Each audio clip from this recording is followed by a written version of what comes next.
You're live. I'm live. I think it's working. Jables still listening to a debate about whether or not it's ethical to emulate video games if there is no legal way to obtain the content. Dang. Fascinating discussion. What is this consensus?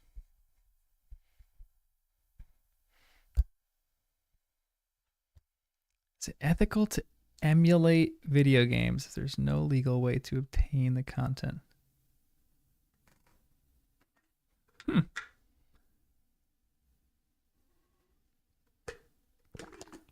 right. Hopefully the stream doesn't drop frames or anything like that. I was having issues with that before.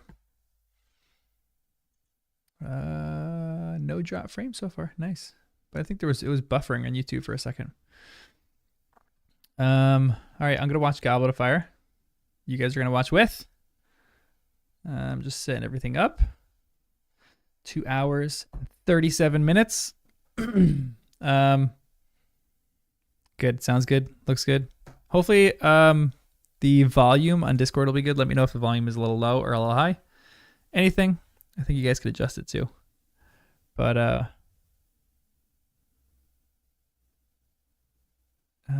let me know. I haven't played it yet. Just trying to change one more thing.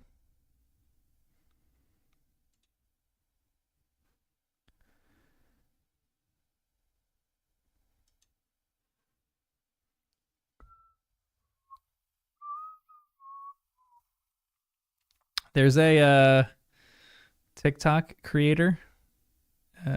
He's like a popular one, Macia Windu, and he did this like little a song that a bunch of people did like an orchestra to, and I've had it stuck in my head the whole day. It's a great little video. That dude can sing too. That dude is like, he knows lore. He can sing. He's a nerd. And I've had it stuck in my head the whole day. I've never even heard the song before. It's a song called Homeward Bound. And it was like, it's great though. All right. I think we're all good in this. Feel free to watch with. I'm going to continually post the Discord link. Yeah, I'll throw it up somewhere, I think. The dude is such a good creator. Man, he's such a good creator.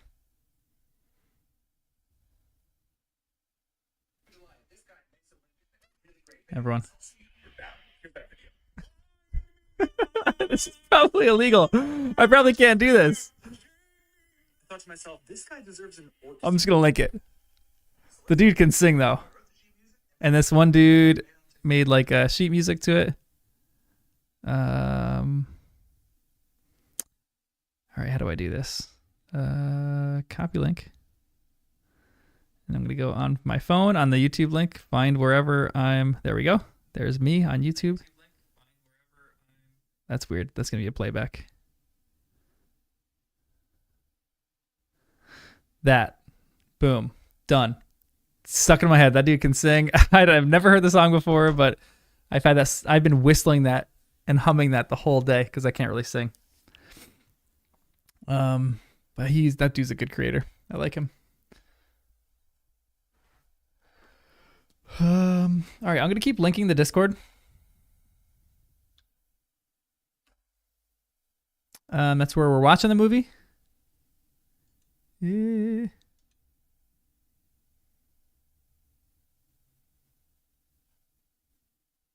Also, I just posted 2 more text channels, fanfic and fan theories. If you guys have any fan fiction or fan theories that you want to throw out there that we can talk about like post season 1 of the podcast. Yeah, I'm loving these Discord watch parties. They've become my favorite thing to do. So I'm going to just keep doing them. I'm going to watch a ton of different stuff. It's just so much fun to like watch other people who are like also nerdy and get this and it's like, you don't have to be ashamed of your nerdiness. All right, I'm going to start the movie. Actually, hold on. I'm going to start the first few seconds of it and then start the clock. All right, if anybody is watching this later, I am starting the movie in... Wait, what the heck? Edit script. Script log. That's not it.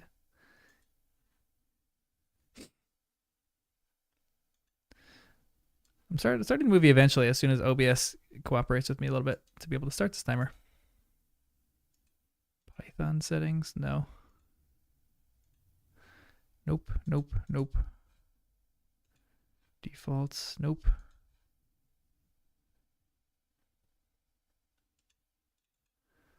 All right, why isn't this script working? Give me a second.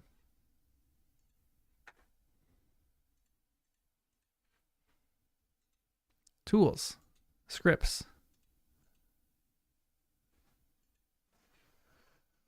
Error opening. File is null. That doesn't make any sense. Sorry, I feel like this is always really boring content whenever I'm trying to figure out something like this. Scripts. Should just be in scripts. No properties available. All right, give me a second to add this thing again. Count up. No. Downloads.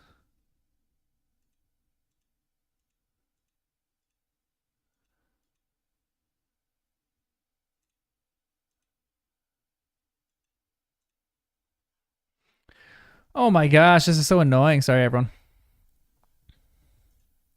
I need to go hack the system again. OBS count down timer. I gotta steal this guy's script.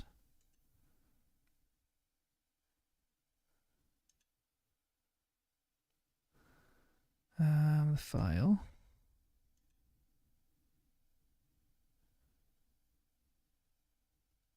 All right, there we go. Scripts, add, downloads.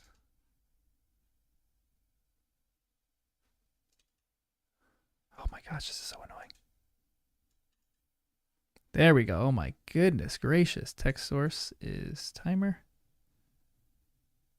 Countdown duration. No, I want to count up.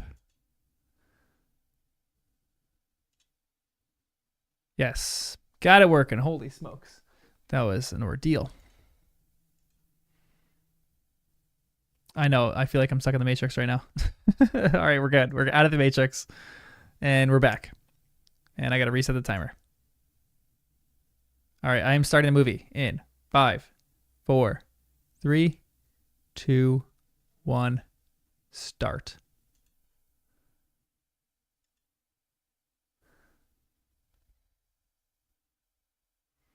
Let me know on Discord, or let me know on YouTube via Discord.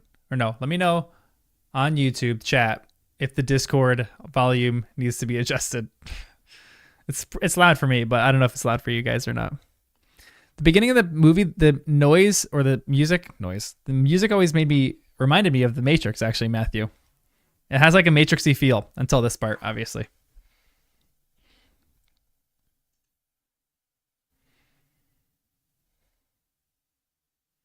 Ooh, got to turn it down. Nice. Okay, I'm going to turn it down smidge because it's a little loud for me.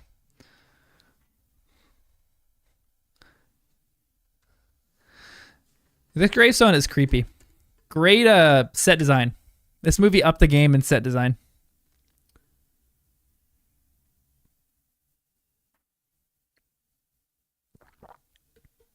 Yeah, agreed. Matthew, I don't know if that's a hot take. I feel like the music, maybe that's kind of a hot take. People say this isn't John Williams' best, but I think this is John Williams' not his best. But it's freaking great. Lily's theme is one of the greatest movie scores ever made. And Hedwig's theme is phenomenal as well.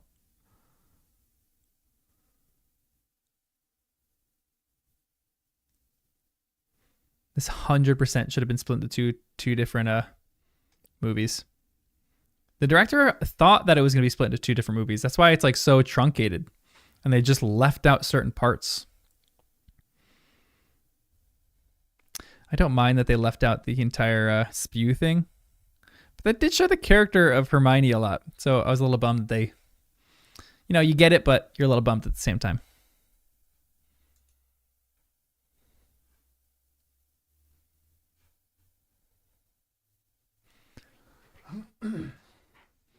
Everyone say hi to Wes.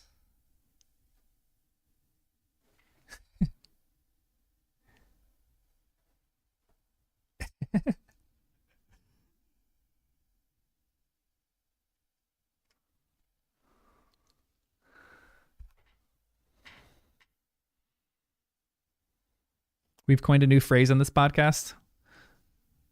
Not really on the podcast, but on like chat stuff. We say Wes up. Like Wes. Wes up, everyone.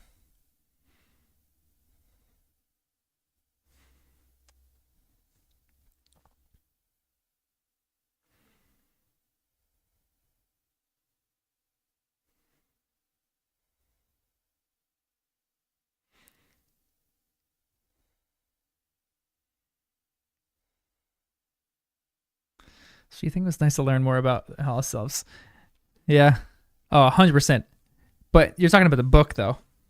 The scene in the books, because they cut out the whole creature's tale, essentially.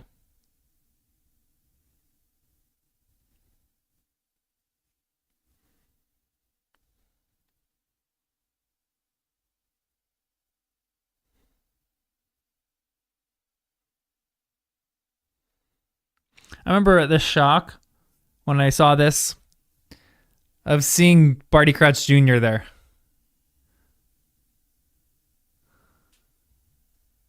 And then the complete skip over the Dursleys. I was like, where the heck are they? Shocked. Utterly shocked. I remember in the podcast when Danny was like, oh, I can't wait to see the scene when they, all the Weasleys show up, the Dursleys are like, this is going to be so funny to see that on screen. And then I remember this part, Danny was like, what? No, come on. How'd they skip the whole Dursley scene? That was one of the best Dursley parts of the entire franchise is this movie. When all the Weasleys come over, oh my gosh, I want to live there so bad. That is like my dream home. Yeah, that would have been such a fun scene to have. Also, definitely not a hot take, and I've said this before, but Amos Diggory is so much more likable in the movies. Great acting later. Oh, my son, my boy. It's one of my favorite parts in the whole series. I know. Leaving out the Dursleys part of this movie is an absolute crime. Because it makes the Weasleys so funny, too. It shows, like, the twins. I mean, the whole movie kind of shows the twins' wild side. This movie is not, like, twin-centric. But, the twins are great in this movie. I do like the twins. But I would have loved to see them at the Dursleys interacting with Dudley. Nice, Katie. Welcome.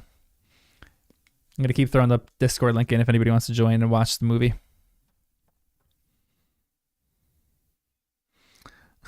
People dropping out of trees. It's true. Malfoy drops out of trees. I've never thought about that. Malfoy drops out of a tree. Who else drops out of a tree? I feel like someone else drops out of a tree. That's a cool scene. The effects in this movie are cool. The effects in this movie definitely like one-upped everything. That's also funny to me, like in real life, not on screen, if you're walking towards someone and like their son is in a branch right above them, you're going to see it and be like, oh, hey, Cedric, and you're just going to look up. This is pre, what other movie was he in? The Eclipse, I forgot, the werewolf and vampire one. This is like where he got his start, right? Twilight, yeah, thank you. I've never read it, maybe that'll be the next series, because Kristen loves Twilight and Jen loves Twilight too, so maybe we'll switch the tables and they'll introduce us to the first time read of Twilight. I'm gonna be real snarky if I have to read that though. Yeah, the skywalk is a little weird. Yeah, I've actually heard it's not the worst. I've heard the books are actually like pretty entertaining. I heard they're not written exceptionally well. Like the writing itself isn't very good, but I've heard it's still like an entertaining series. This is so fun. I love this. Like there are some effects in this movie that really do nail it. And that is so cool to me. I love that idea. I want that so bad because I like camping. So it'd be fun to like set up a tent and have this whole big house inside this.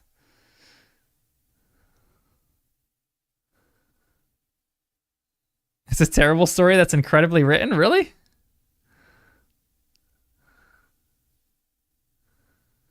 The Wizard Camp. Yeah, Wizard Camp is a nice scene. Definitely love that. I could not believe that within 7 minutes of this movie starting, we were already at the Quidditch World Cup. Where in the books, that happens like, it's like the 4th, 5th chapter? And this is annoying too, that they didn't get like box seats. Because this is when I knew they were going to cut out the whole Winky thing. I was like, are you kidding me? This is such a vitally important part of this movie. This is the moment I remember I remember in the theaters watching this happen because I was pumped because this movie more than anyone else they released so many trailers and teasers and stuff like that. I was hyped on it. Had a huge crush on Emma Thompson, and then all of a sudden I watched this movie. That was the moment. Well, before when they didn't go to the Dursleys, I was like, okay, this sucks. But this was the moment I knew this was going to be a terrible adaptation when they were going to cut out the Winky stuff, and I remember knowing it at this moment. So bummed out.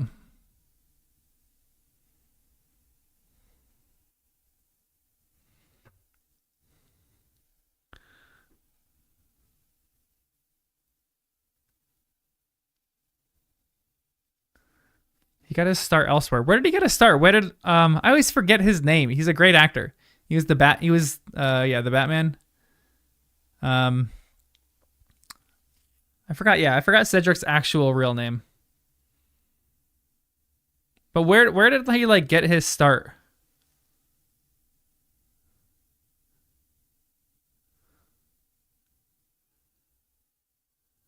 Yeah, Robert Pattinson. Thank you. Yeah, again, that they skipped the entire game. It would have been so cool. Like, I feel like this movie, I actually love the stadium look. The stadium is a pretty cool look. It's like, it's kind of rough, but still kind of cool. It is.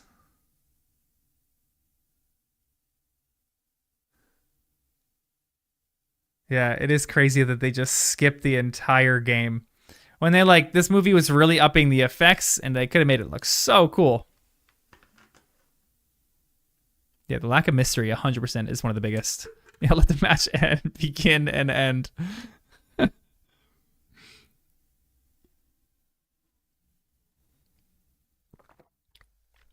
mean, one of my least favorite parts in this movie is the tongue jut. I think someone said that on our subreddit, the Super Carlin Brothers, call it the tongue jut.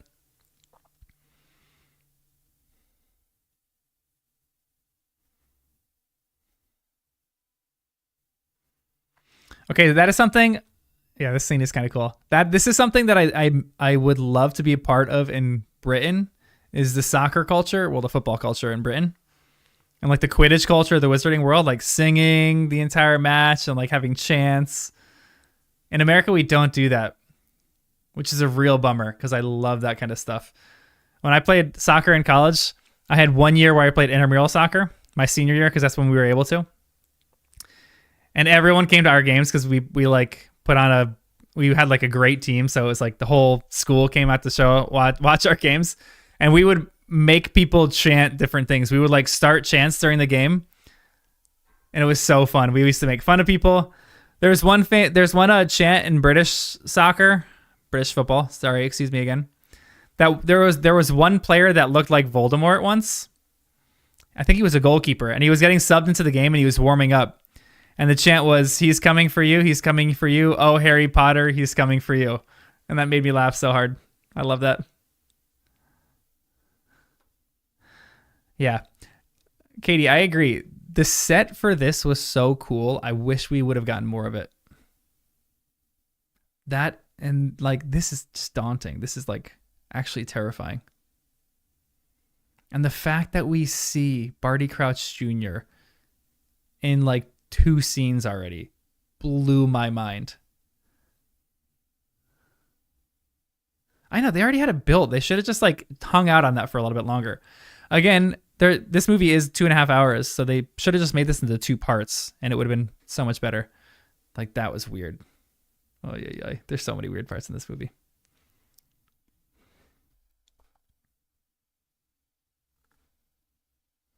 Yeah, Barty Crouch just casually walking around. I don't understand that.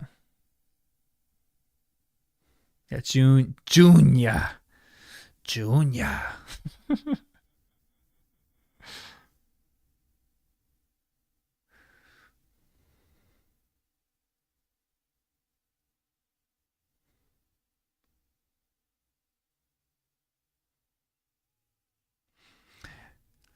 Yeah, the game's not that important to the story except for the development of Victor Crumb, which he kind of becomes a side character. So I understand why they left it out, but it just would have been fun as like a fan of Quidditch and a fan of Harry Potter. I think it would have been so fun to see that.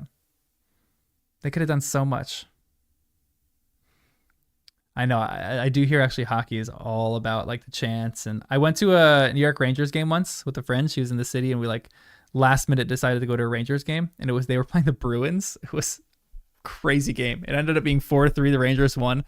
Chants happening the whole game. Everyone was half drunk. It was so fun. So much fun. Yeah, that's when his wand was stolen. There was so much off track in this movie already.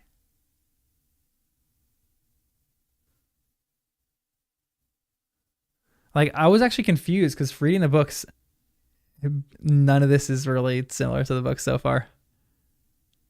I did like the Dark Mark. I thought the Dark Mark kind of looked cool. And then they're already in the train to Hogwarts. Blew my mind. What are we in? 12 minutes, 13 minutes into the movies, and they're already in the train to Hogwarts. I know they gotta move, but this is just like too fast of a pace. Yeah, all the house elves. Poor house elves. Jables is actually not the longest book in the series. Order of the Phoenix is the longest. And you know that just by font size. So the font size of Goblet of Fire is slightly larger than the font size of Order of the Phoenix. But Order of the Phoenix is technically longer by word count. But on a bookshelf, Goblet of Fire looks like it's the longest. The Dark Mark chapter was the most difficult for her to write? Really? Do you know why?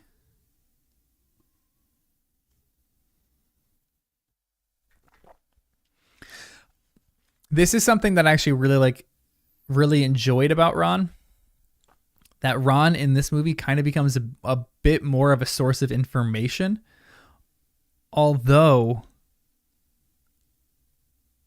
the information that he's giving him, Ron didn't know, which is, I think it's integral to the books. Like, Ron doesn't know what the Dark Mark is. That conversation was so intriguing to me in the books when Mr. Weasley had to explain to Ron the fear that this thing inspired and the terror that this thing brought. And Ron is kind of like explaining some of these things, what the Dark Mark means. Has anybody been to that bridge? I hear like a few times a year the train comes by and there's a bunch of people that crowd up on that hill and just watch it go by. I would 100% do that. And then the school's coming so early. This doesn't happen till like, what? I'm going to look up the chapters. Chapters of... This blew me away. I was like, they're skipping so much. This is literally chapter 12 of the book. They're already... It's like a chapter a minute. They skipped the Scar chapter. Oh no, they had that. They kind of had the Scar. They skip the invitation. They skip back to the burrow. They skip Weasley Wizard Wheezes. They got the Porky in there.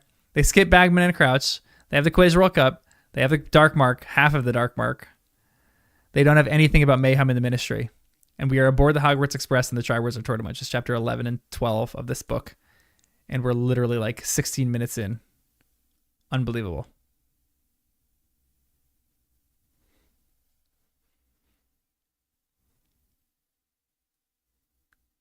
Yeah, they did Ron so dirty in the movies. Although Rupert Grint is just a great actor, so I don't, like, he did it justice. He did the best that he was able to with the lines that he got.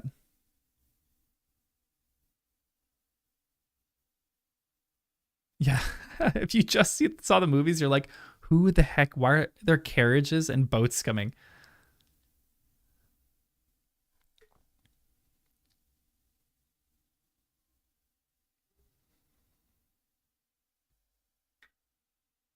Hmm. Yeah, the Winky Crouch plotline was an involved one. This book, going back and reading this book, this is a lot of people's favorite, but I don't think it's my favorite, but I do love this book a lot. I think it's like a very intriguing plot. I think Jen and Danny, this might both be their favorite book. They loved how quick, like the pacing of this book is fantastic. There's a girl right there that's definitely a lesbian because she was looking at all the Bobaton people just with lust in her eyes. This part's so weird too.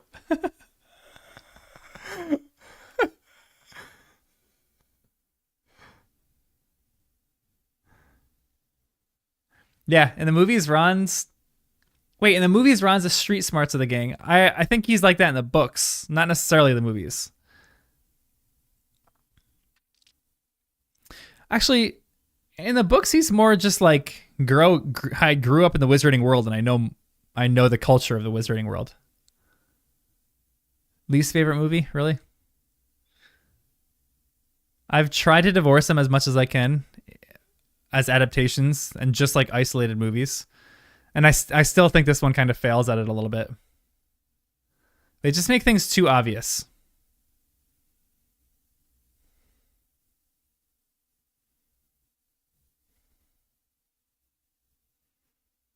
Like this movie, something that I took when I took writing classes in grad and undergrad, one of the biggest things that people told you was like assume a smart audience. Don't think your audience is stupid and spell everything out for your audience. And this movie did that so much. I feel like this movie just assumed that people were stupid and they didn't pay attention, which I guess a lot of people just don't pay attention in some of these movies. But when you're talking about Harry Potter, one of the biggest nerddoms in like the world, people are so into this that they can see everything. They can see through everything. So I just felt stupid when I was watching this movie. I'm like, the little tongue twitch thing. I'm like, if you are a careful movie watcher, you obviously know what's going on here. That's the funny part. Poor guy. Flitwick calls him an idiot. Huh.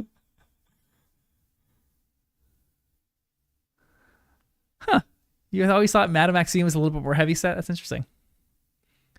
Yeah, the screenwriters. Yeah. Hermione's a know-it-all, but she's like she's not a know-it-all. She knows everything, but she like doesn't know the culture of the wizarding world, which is where Ron comes in. I do love the twins in this movie, except when they say every single one of their lines in harmony. That drives me crazy because no twin in human history has ever done that.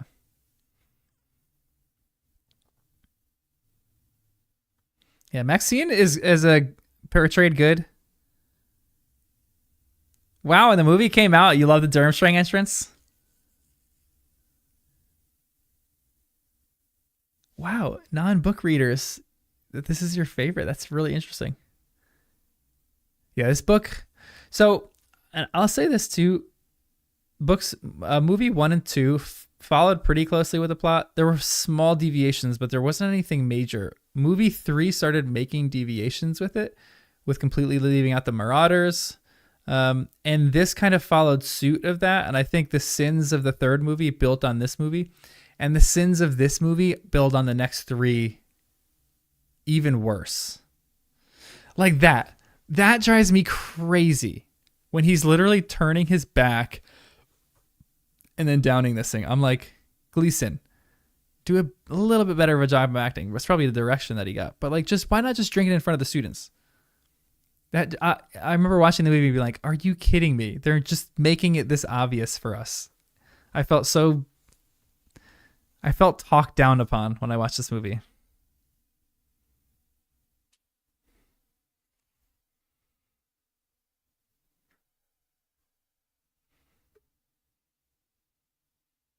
The Moody entrance is epic in both the books and the movies. And then Dumbledore yelling silence there. This is the biggest deviation of Dumbledore, of actually who he is. This is his worst movie.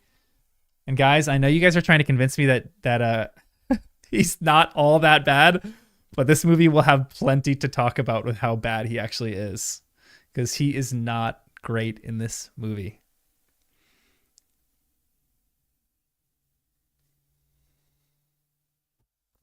Thank you, Jables. He's terrible in this movie. He's so bad.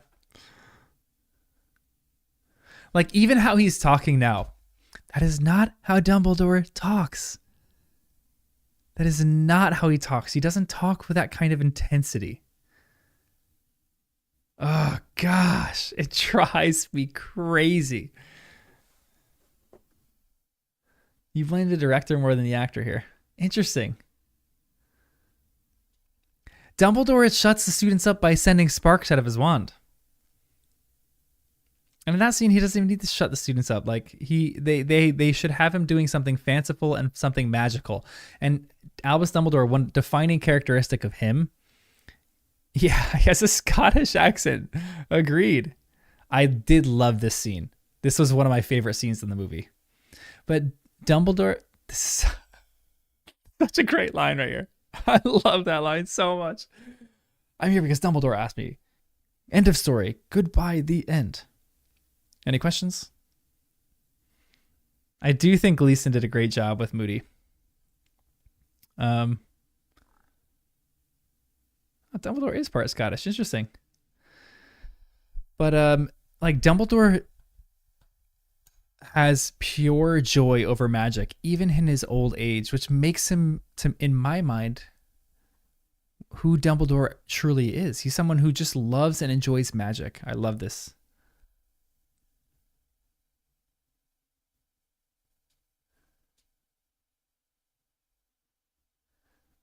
I love that he throws the chalk and then misses, then hits the girl in the back.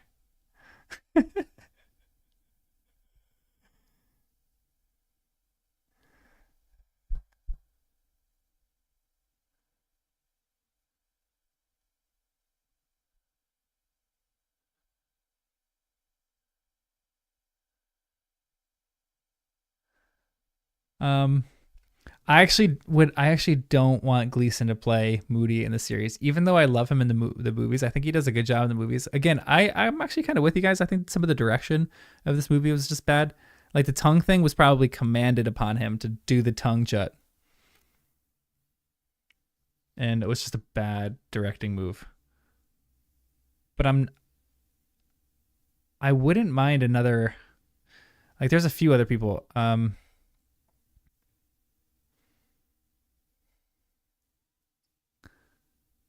In the illustrated, I love the illustrated version of Moody. I gotta find it. I'm gonna try to pull it up real quick.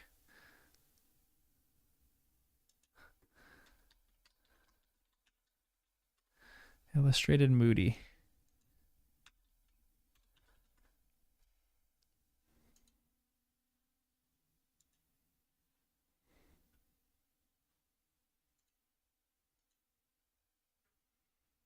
Pulling up a link right now. I love Jim Kay's depiction of Moody. Right there. That's the link for her.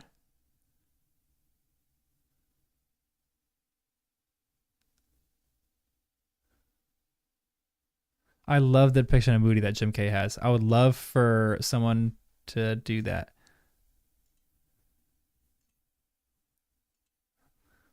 I don't know who they could pick to do that, though, because no human on Earth looks like that. But I like the weariness that he has. Like the scars all on his face. And his relationship with Neville was actually really interesting in this movie.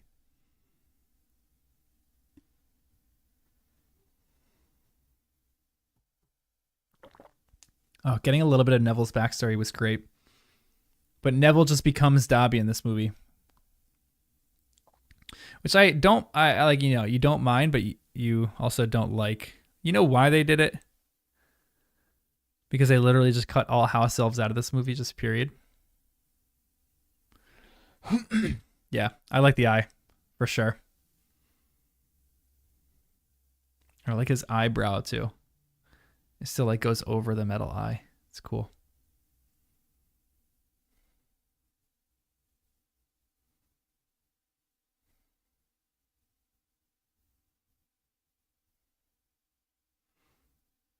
I just remember watching this in like, I was like, they nailed this scene. And this is why this one and the sixth movie, which is a lot of people's least favorite, because they're just the furthest adaptations from the book to movie. But I will say for both of these movies, they really nail certain beats and they really nail certain scenes. And I thought they nailed this scene so well. I thought they did so perfectly on this scene. I was so impressed. Except this. Oh no, don't pause on me. Hold on, everyone.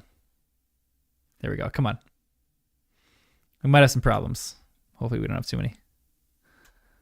That stupid swigging the thing. I don't think he had the tongue jut thing though, right? Oh no, he did when he looked at Harry and yeah. Ugh. But yeah, I love that scene. I thought they did really good on that scene.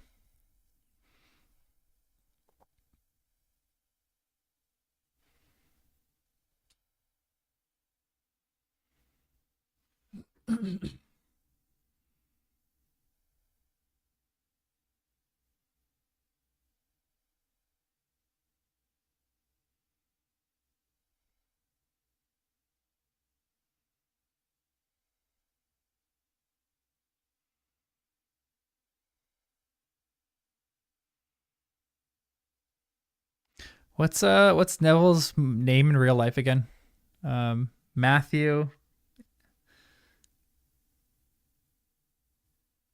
Is it Matthew? Oh no, come on. Don't keep pausing. Sorry, everyone. The movie keeps pausing a little bit. Hold on, everyone. Sorry. Give me 1 second. I gotta pause this. What a bummer. All right, stopping the timer.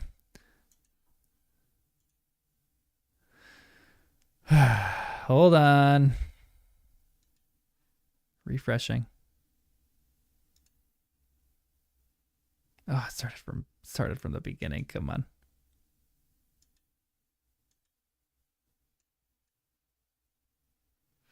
All right, we're back. Matthew Lewis, that's right. All right, everyone. Sorry. Give me a second.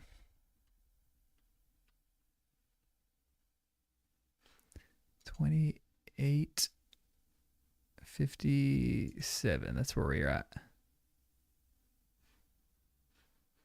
Let me stream this. Back. Go live. All right, we're back live on Discord. That was annoying. 29.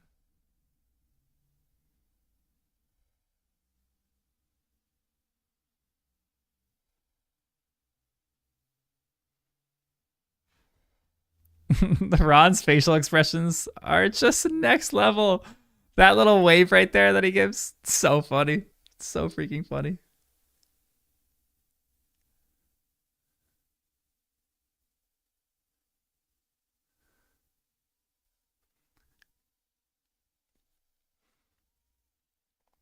One of my biggest complaints against Daniel Radcliffe is that he doesn't portray how much Harry loathes the spotlight.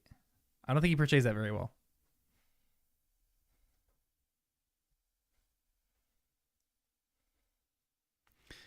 The twins in this movie just remind me of Merry and Pippin. Like this is the exact phrase for the closer you are to danger, the farther you are from harm.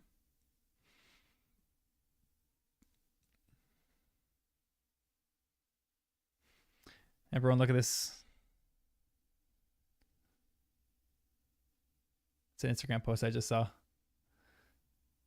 Cillian Murphy being considered to play Lord Voldemort in the new series of Harry Potter.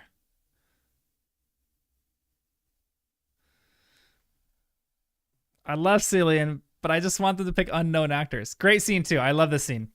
Although they don't include Dumbledore laughing at them, which I hate. So I take it back. I hate this scene.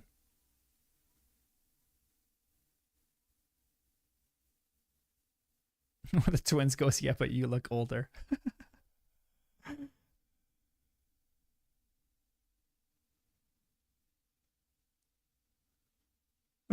Yeah, the hair in this movie.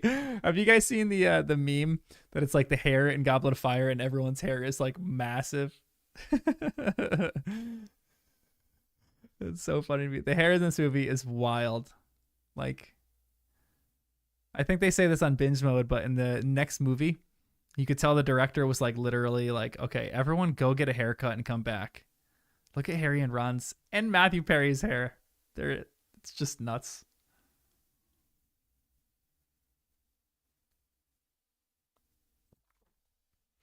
Like, this is weird, Dumbledore, because he's yelling at the students again and not just like being expressive in his voice. But I love like how he goes over there. He like points his hand over there and then follows it to the goblet. Like he's like tracing the magic. But his facial expressions are terrible. Like he's like too intent, too shocked.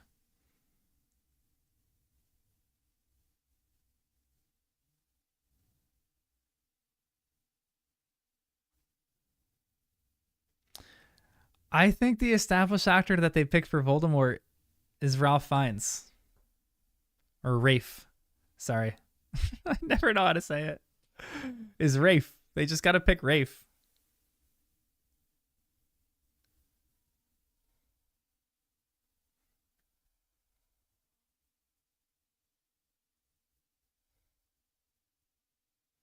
Because he would be at Voldemort's age. Like actual age. In the movies right now, he's a little bit younger than Voldemort is.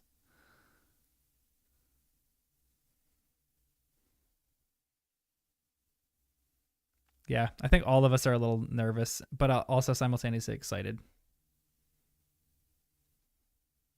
10 at a time Dumbledore rendition incoming.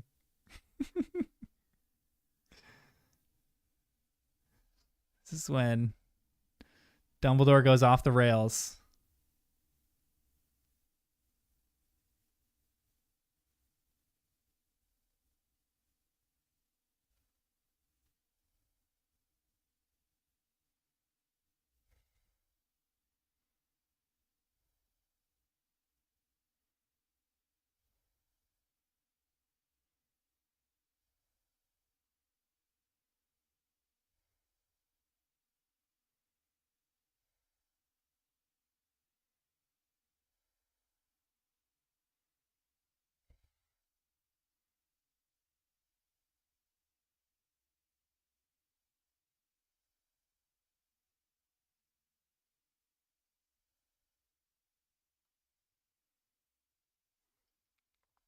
Drives me crazy.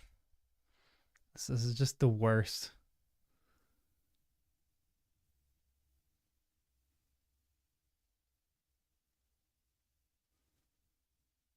This is the absolute worst, guys. I can't stand this.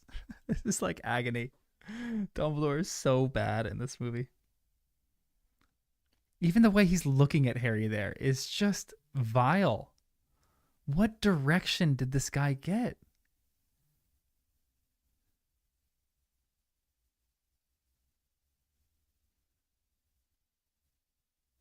Like, Alan Rickman is great there. The look that he gives him, it like says everything about the character. He's like simultaneously like nervous and like a little suspicious of the guy. Moody gives a great look there. Like he's kind of proud, but like everything's falling into line with how he likes it. And here we go. The one obvious scene and everything like that. I think I posed this a little while ago, but you know in Lord of the Rings when Aragorn kicks the helmet and everyone is like, oh, you know what, that scene he broke his toe. This is the same scene. This is the equivalent in Harry Potter. When I watch this and I'm watching it with only movie people, I'm like, hey, in the books, he said that calmly.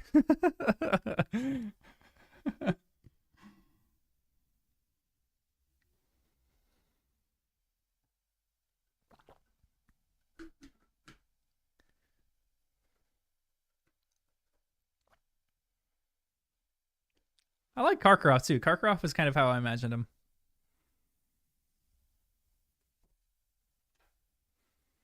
And man, no Bagman kind of hurts in this movie too. I understand why he was cut out. I think he was a little bit less important of a character, but it was a bummer that they cut him out because he was just fun.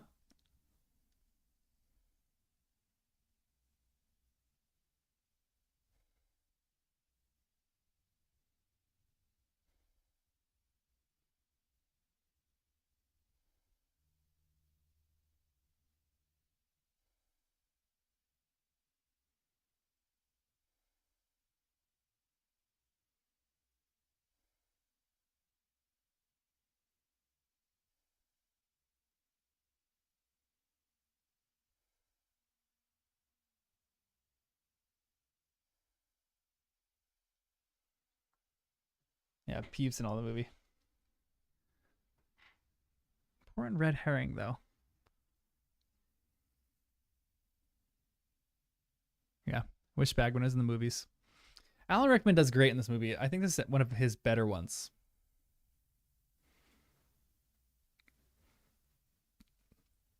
I love the deleted scene of Snape going around to the carriages and busting the students who are making out in the carriages.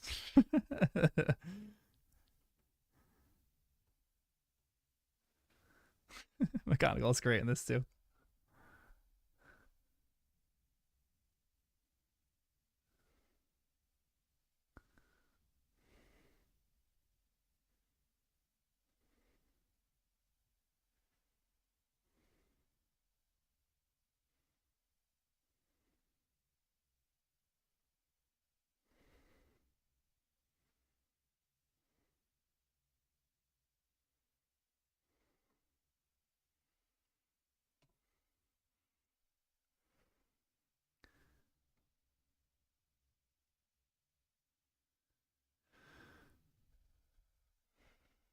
I thought they portrayed the animosity between Ron and Harry pretty well. I mean, it was a little bit more serious in the books, and I remember the lingering chapters that we had to read that they weren't friends, and it was agony. I was like, Harry just needs Ron in his life so bad, and he just didn't have him. But in the movies, it does happen a little bit quicker. A little bit. June, what's up? Glad you're here. I keep posting the Discord link if you guys want to watch. Nope, that's not the Discord link.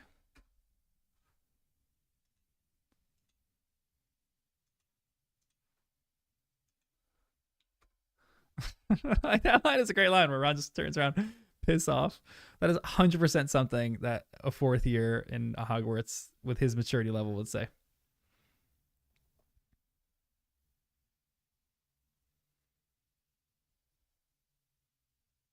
Rita's an interesting one. I think she does good, but I actually think she does great. I kind of like Rita.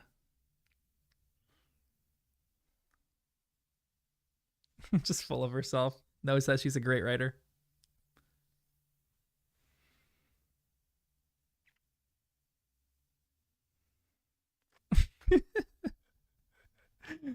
She does slap Floor, so poor Floor.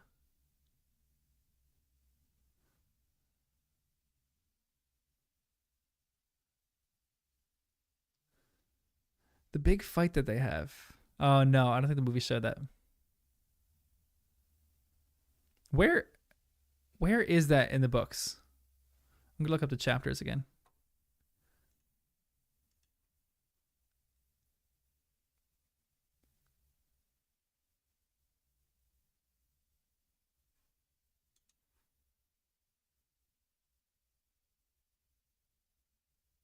Um, that wait, they actually the movie's kind of portray because this is the Sirius scene when Sirius helps Harry, but they don't show that Ron or that Harry throws the button at Ron and it hits Ron in the forehead or something like that. Yeah, yeah, the Potter Sinks badge at his head. Yeah, yep. I think they have a little bit of the scene, but they don't have the actual fight between them.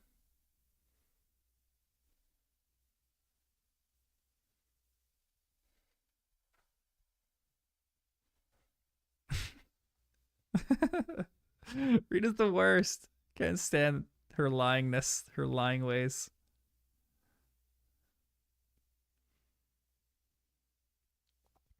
Everyone loves a rebel, Harry. Scratch that.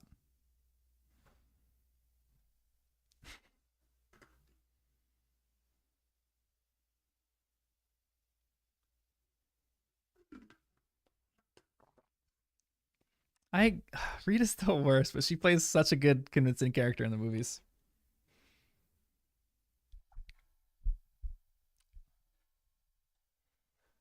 You could tell, like she's like, "Ooh, I found a good line there. I could like twist that to however I like it."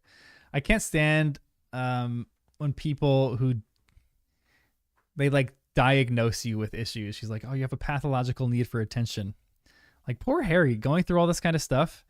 He's just a teenage kid going through everything, and all these people are diagnosing his issues. None of these owls are moving, by the way. A few of them were, but I think they were all stuffed animals.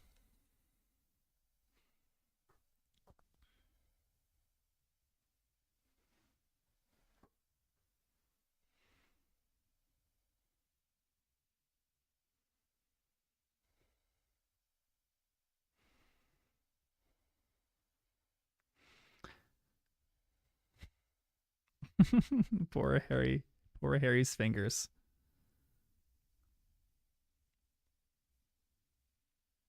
Man, they are skipping through this movie so fast. You didn't get the weighing of the wands. I would have loved to see the weighing of the wands. And Ollivander just like, oh man, that would have done a good Ollivander callback for the last movie as well.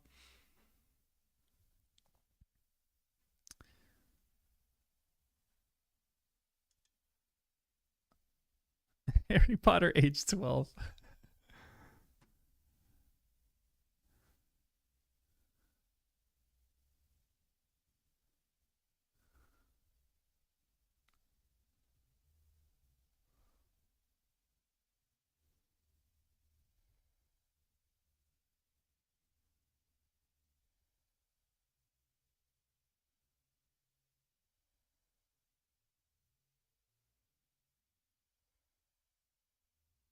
I liked how they, so it's definitely different from the books, but I thought how they did the Flu Network with this little fire was actually kind of cool.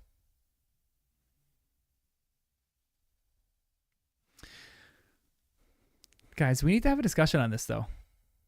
How is this happening?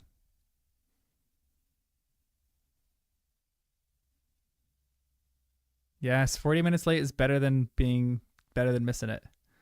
Wait, guys, how does this happen? How is Sirius allowed to do this in Hogwarts? Shouldn't all the chimneys, the fireplaces, be locked to any outside contact? What am I missing here? I know that I'm missing something here.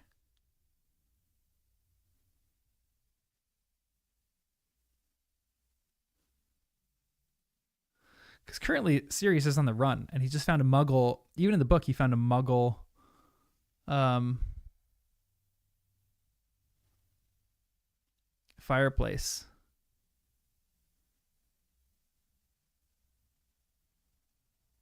Yeah, security at Hogwarts is terrible. That was only in place after Umbridge. I think so, but still, this is actually kind of wild because couldn't if he could put his face in, is he able to put his whole body in? And why didn't Sirius get in the castle that way before?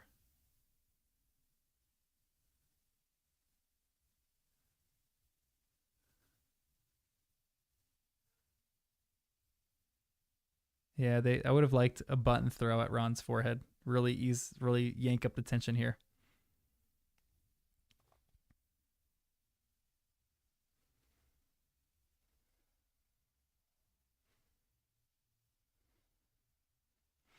I know Dumbledore's a little lax on security, but that feels like a blatant security error there. I remember this is one of the scenes that they showed in the like they did like a few scenes that they just showed before the movie was released, and this is one of them. I remember watching this hundreds of times.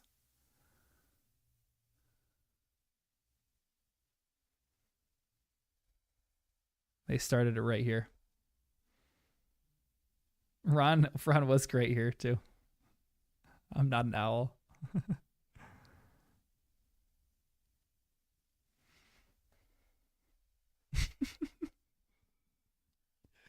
That Dean told Pavati that Hagrid's looking for you.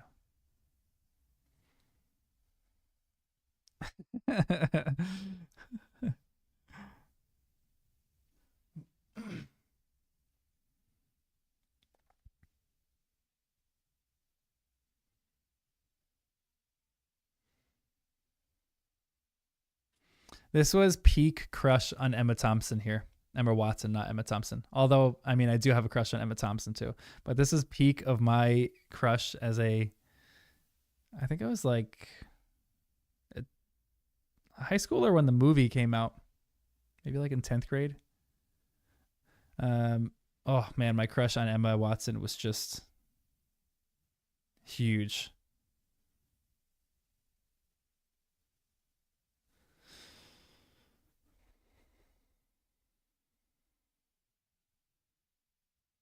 Yeah, completely tight teenage high school drama right there.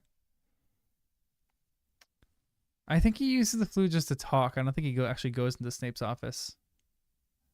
I think he sticks his head in just to ask him a question or something. And inter Hogwarts flu network travel between fireplaces seems logical to me, but anywhere on the outside doesn't seem logical. That's a weird one. I gotta throw that. I'm gonna throw that in our subreddit actually right now.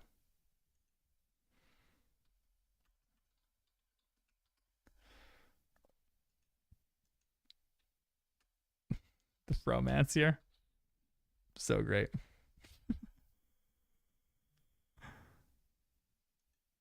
Great music here too. Oh, so lovely.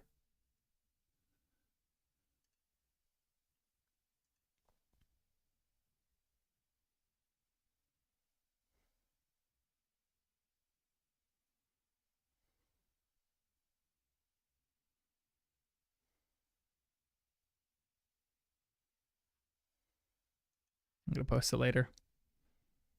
Oh, Lupin comes fully through there. That's really fascinating.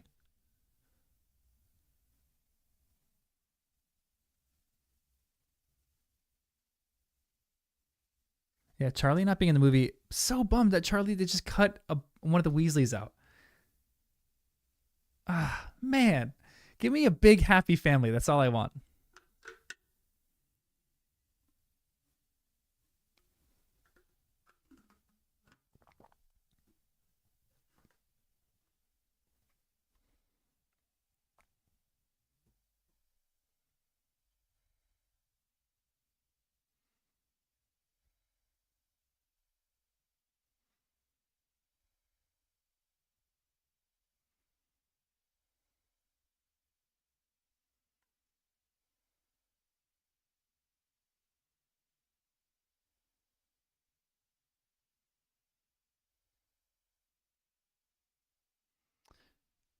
And I'm kind of guessing that the Flute Network was yeah, this is a great scene. I love how they did this scene. Like again, there are some scenes in this movie that they just missed entirely, and there are some that they just nailed. Like this again with the sixth movie, they nail certain scenes, and this was a scene they nailed. I love this one so much. Turning him into a ferret is exceptional, and McGonagall's acting in this is just the best. It's so good.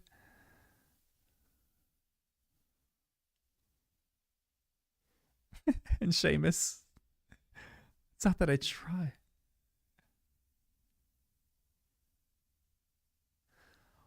Whoa, that was crazy to me. That's something I'd never seen before with subtitles. I always thought when Seamus was coming and talking to Ron, he said, "You have to admit that floor though is really fascinating." That's exactly how I feel like a teenage boy would talk. But he says, "You have to admit though, the fire is pretty fascinating about the things that he blows up." Wow.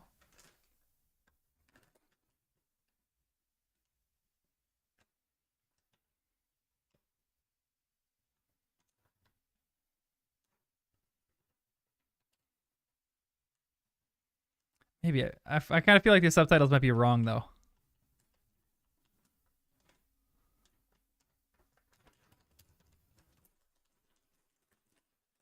Is that the student?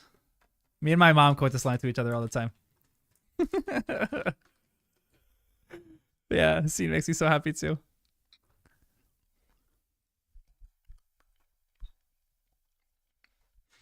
I love that he sticks his hand down his pants there. Like, what is that going to accomplish?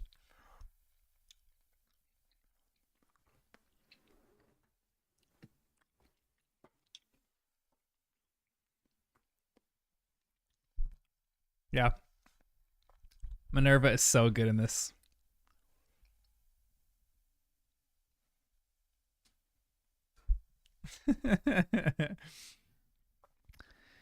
Might have mentioned it.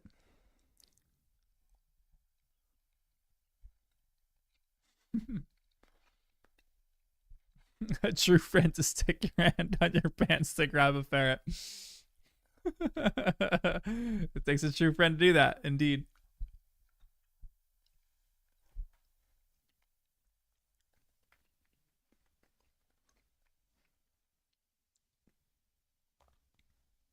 I did like this scene as well. Like all the secrecy sensors. He takes off his leg. The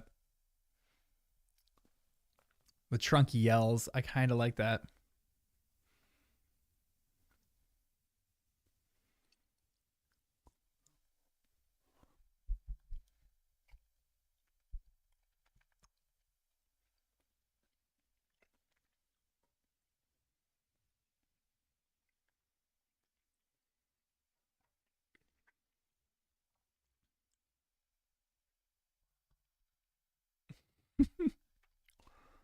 Harry should have just said, "Wait, try me. Are you storing a human being in that trunk?"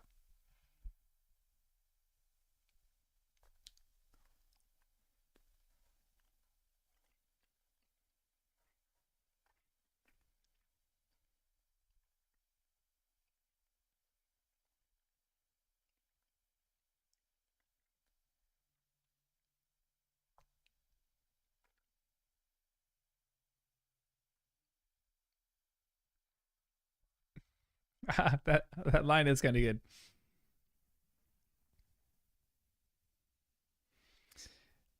To be honest, that's like actually a slightly good depiction of all the characters.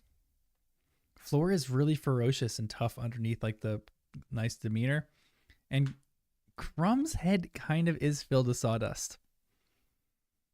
The dude just wants to like fall in love with Hermione and fly, and just he wants to be in love. Both Crumb and Floor were really intriguing, and how they portrayed them in the movies. I didn't love how they portrayed them in the movies that much, but they did an okay job.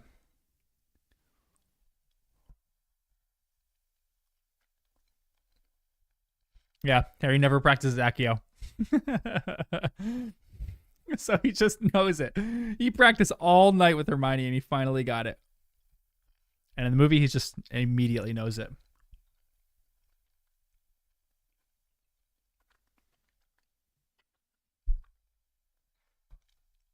It's so true. Moody is so dodgy in this one.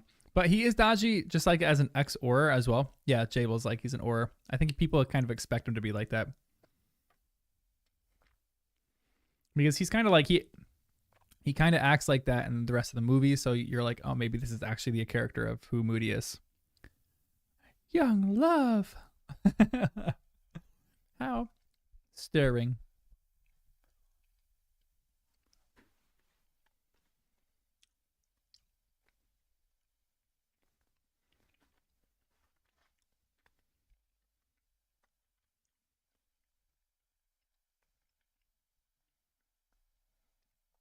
I kind of wish they made Crumb a little bit more greasy, like puny.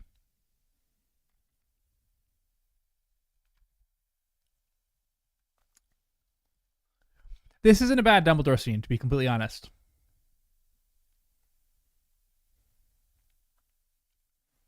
I think it's one of his only good ones.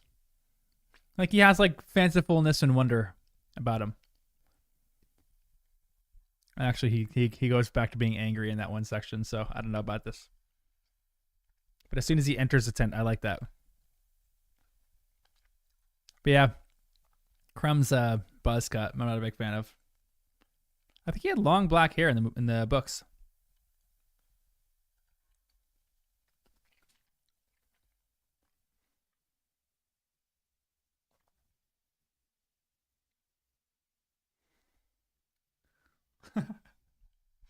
The Chinese fireball. Ooh.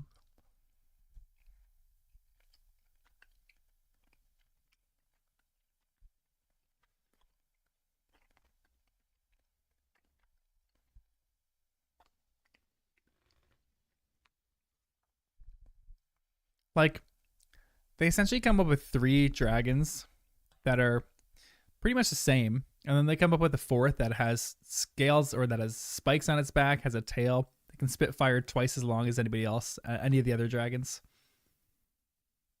Yeah, I want a mini dragon too. I always thought that scene was cool. And I think the 6th movie, when the mini dragon is heating up the little dragon eggs and the 2 kids go and they like take their little dragon balls or whatever. I think it's in Diagon Alley.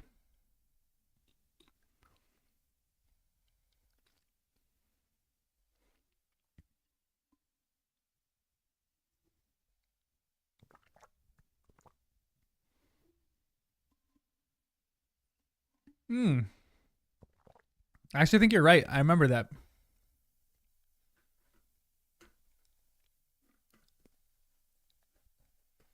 I don't know. Maybe.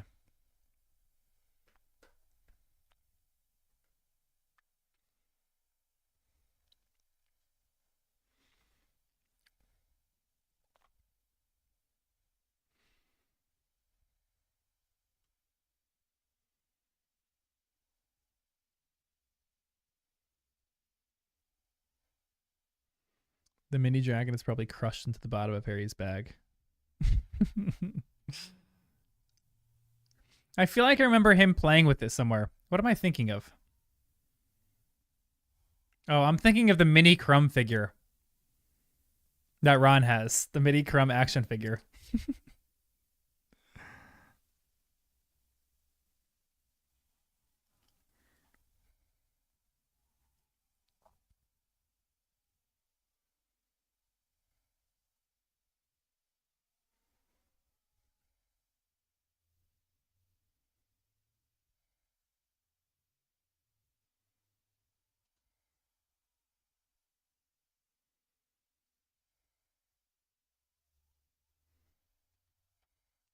This is absurd. That Hermione has to remind him to use his freaking wand. Yeah, trainers aren't stopping a single thing. The dragon flying around is a rough decision because essentially the dragon is loose. And all these trainers have to go find this loose dragon right now. That's a Hungarian horntail. Although, part of me doesn't mind the scene so much because it's kind of cool, like them flying around and you get like the whole layout of the castle. It's just like visually appealing as far as the movie is concerned. And it's like you see how strong this horntail is. Although that wasn't a great facial expression. You literally see a dragon. This is a great scene. Well done, dragon! Me and my mom quote that to each other all the time too. Well done, dragon! Like all the students' facial expressions when the dragon disappeared. Like, if we're being realistic, if this actually happened, Dumbledore probably would have known a spell that would have stopped that dragon in its spot. If the thing is flying at Dumbledore and Dumbledore sees it's off his chain, he's just going, whatever the spell is, and he's stopping it immediately. Yeah, the your wand part annoys me more than I don't mind this action scene so much. I think, again, it's a bad decision for like where this would lead. But it's kind of fun. Like, this is like a fun little action sequence. It's the only scene that the audience can actually watch. That's so funny. That's so true. I never thought about. All the other scenes they can't watch, but this is the only one they can, and the only one they can, they're on the other side of the school, and he's destroying the school. I always hate movies that like destroy sets like that. Like anytime someone destroys like a city, like King Kong or Godzilla, like destroys a city, that always hurts. I'm like, you know how much damage, how much money of damage that is. I'm like, they're gonna have to get a tiler up there, to have to reshingle this entire roof. I mean, they could do it with magic, but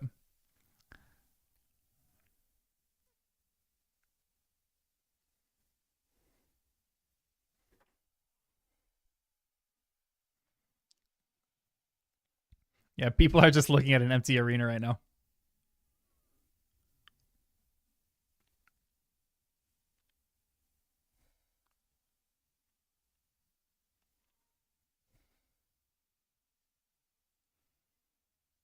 This dragon does has a vendetta against Harry as well.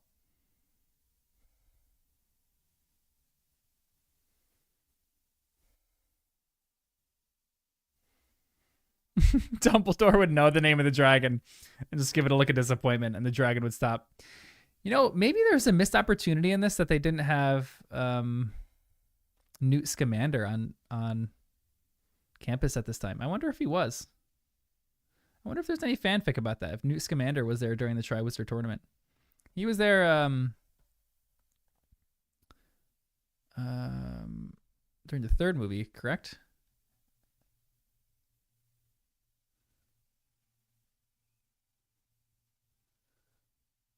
I think on the Marauders map, Newt Scamander is there somewhere. Yeah, the dragon has essentially left all of its eggs just to go on a manhunt of Harry.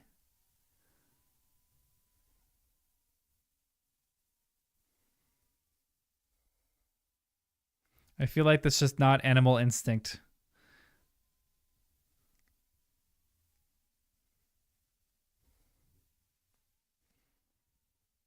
Yeah, he's seen on the map in the third. I feel like there'd be some fun, like, I feel like there probably is some fun fanfic about Newt being at the Triwizard Tournament in some capacity. Because it all involves creatures, essentially. I hate this. I hate when Harry says, "Who wants me to open it? You want me to open it?" That is so outside of Harry's character. It drives me up a wall. I hate it so much. Like in this scene in the books, Harry is itching to get away from the crowd.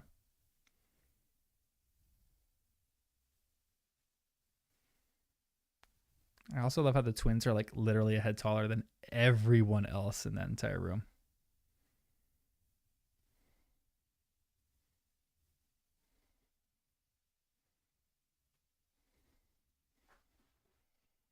Yeah, agreed. I feel like Newt should be there.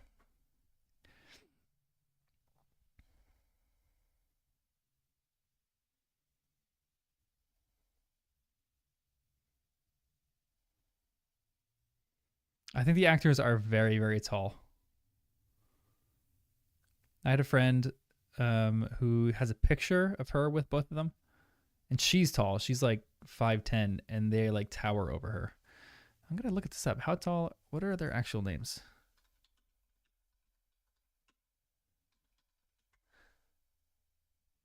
James,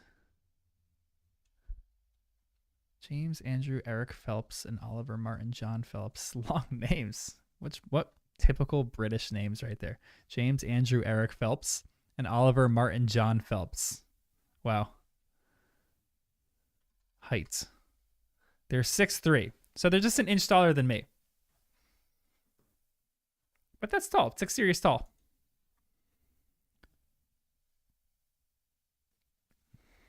Hi, Harry.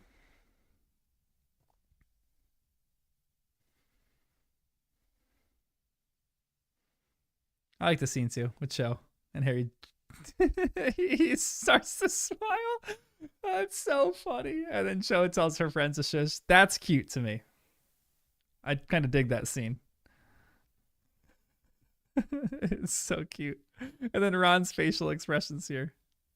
Where Hermione reads a plain but ambitious girl, and Ron is eating his sausages, and he goes,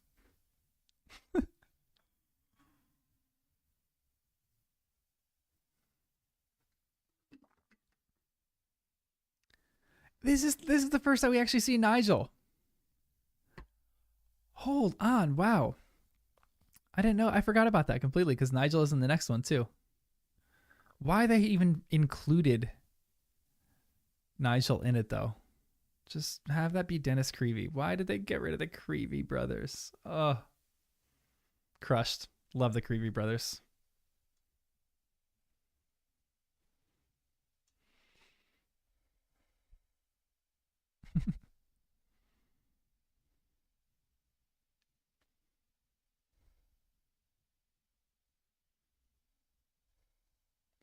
It's ghastly.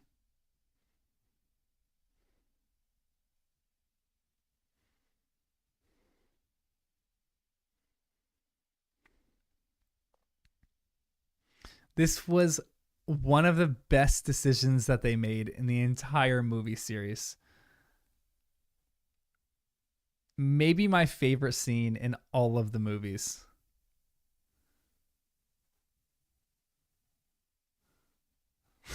I love this scene so much. Well mannered frivolity. I will not have you acting like a babbling, bumbling band of buffoons.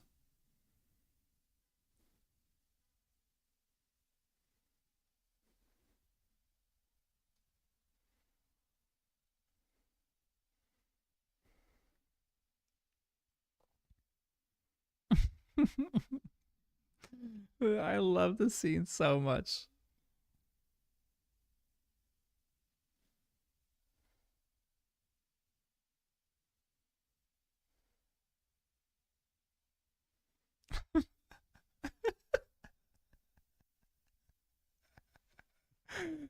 This is so excellent.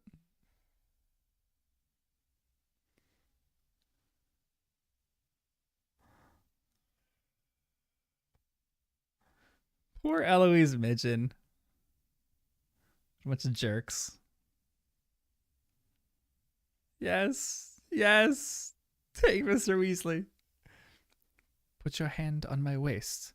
What?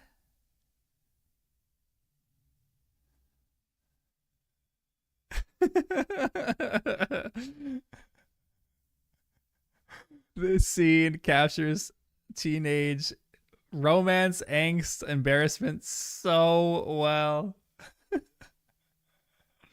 All the boys really are miserable in this class. Agreed. Fred and George are great though, but they're not in Harry's class though. Go Neville!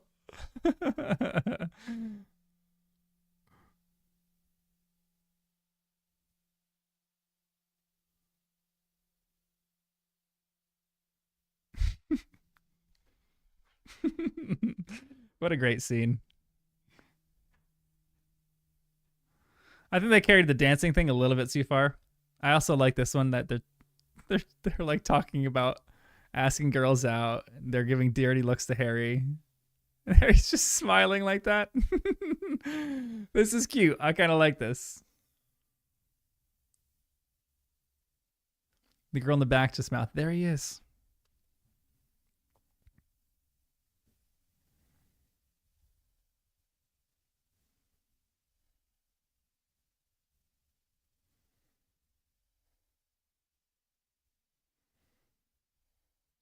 This scene drives me a little crazy.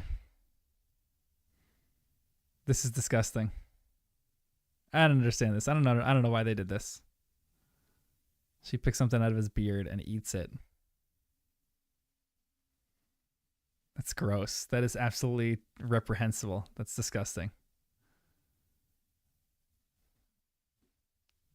You know how long that's probably been in Harry's beard or Hagrid's beard?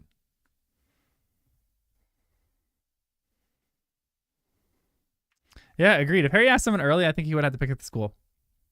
I kind of agree with that. But he had eyes for Cho, and Cho alone.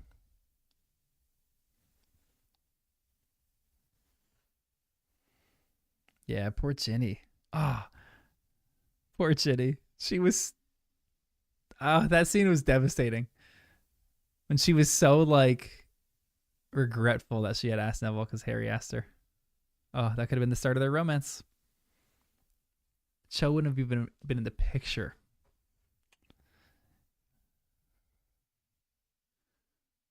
The scene is great too.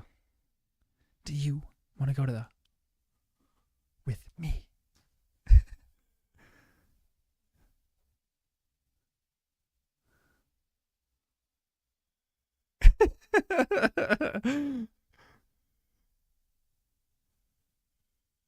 Even though his twin behind, like looking at him like, oh, this is great. I love this. And Snape just being outright abusive and just knocking him over the head with a book. They ramped up Snape's physical abuse in this movie, but not his emotional torture and torment and abuse. He's a little bit nicer in the movies. Just because Alan Rickman is generally a nice person.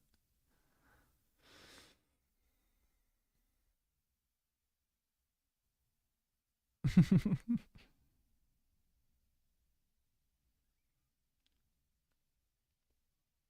just gotta grit our teeth and do it. Like, it's tough. I mean, it is very tough to ask a girl out for sure, but I love that discussion that they have. It's so funny.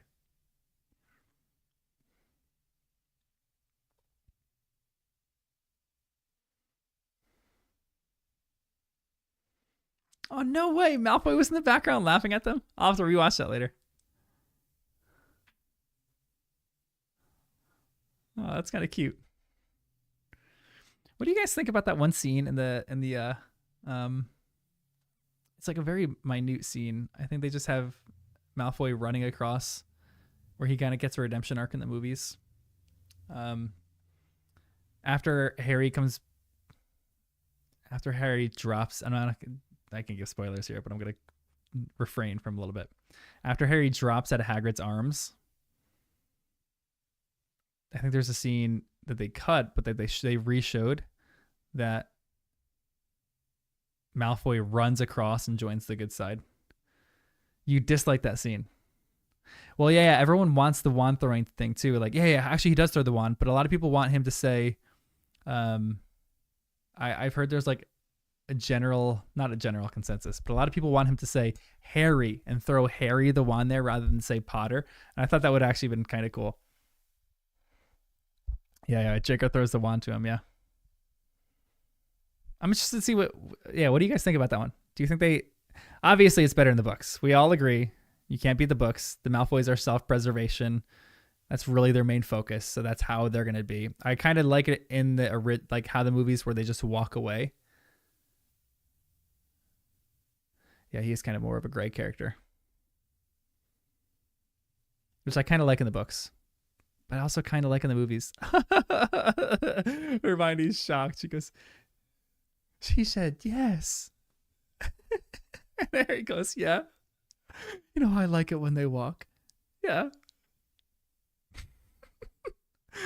This movie and the sixth movie nail certain scenes, and these movies nail teenage angst and romance really well.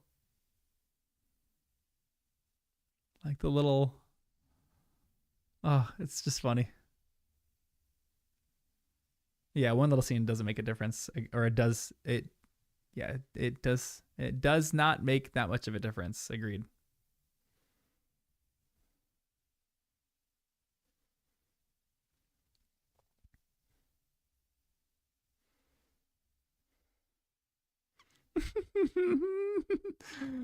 Honestly, I just wish Ron would rock it. He looks good.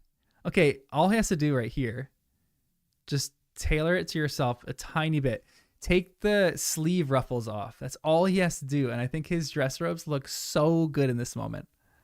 I would love to wear that to a ball or something like that. And take off the little frills in the sleeve. Actually, maybe keep those. I kind of don't mind the little frills in the sleeves.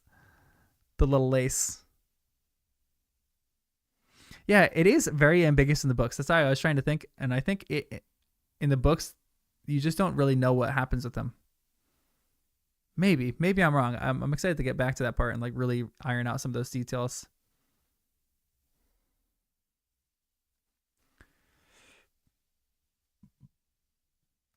Hermione's not in a blue dress though. That's kind of crushing, and her hair is not like slicked back like it is in the books.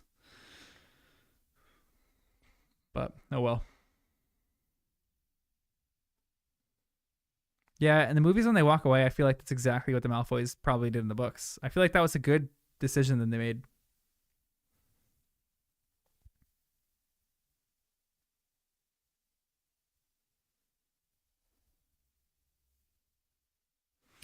That's right. They're just sitting in the Great Hall. Fascinating.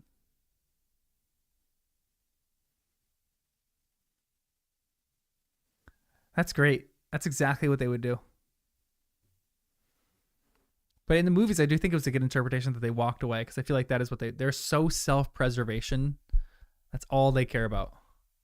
This was a good scene when Pavarti goes, oh, "She's beautiful," and then Harry's looking at Cho.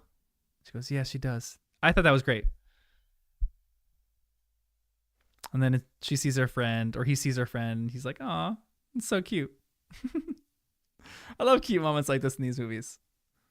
Again, this movie kind of nails some teenage drama and romance.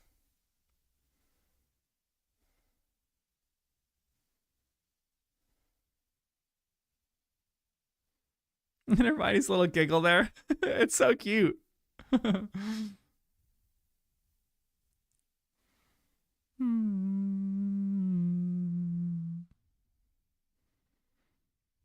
music.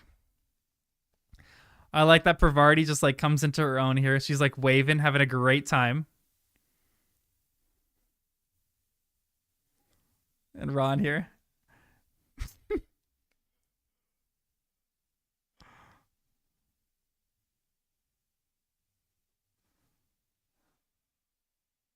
Oh, Pravarti's cute.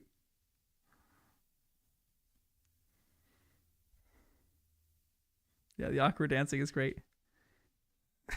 Harry, take my waist.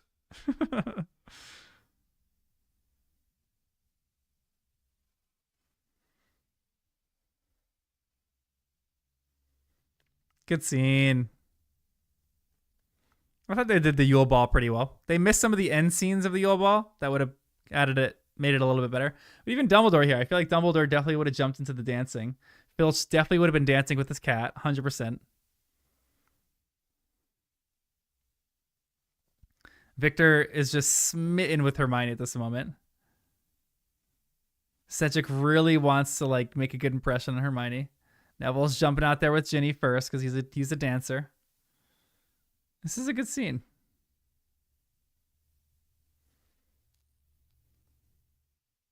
Yeah, I do wish I had more to the chatting at the table as well. I would have loved to see Victor Crumb just being a chatterbox because that's essentially what he is. In the books, he's just like a chatty guy who wants to enjoy life, and he can't because he's an international Quidditch sensation.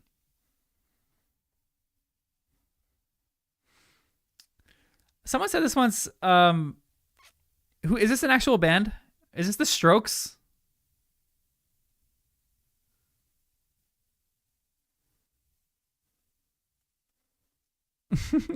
This looks fun.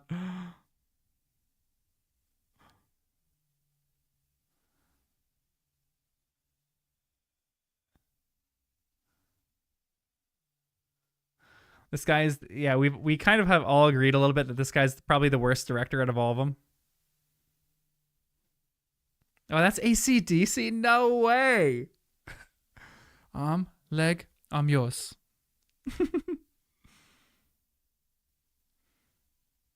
The Parvati twins look great in this movie. I got a little crush on Parvati. Or the Patil twins, sorry. I know, we never saw the kitchens. I would love to see the kitchens. Percy was in the scene too. I forgot about that. I love Hermione does good acting here. She's like smitten. In her head, we all know she's visualizing Tom Felton right now. Their little relationship is so cute.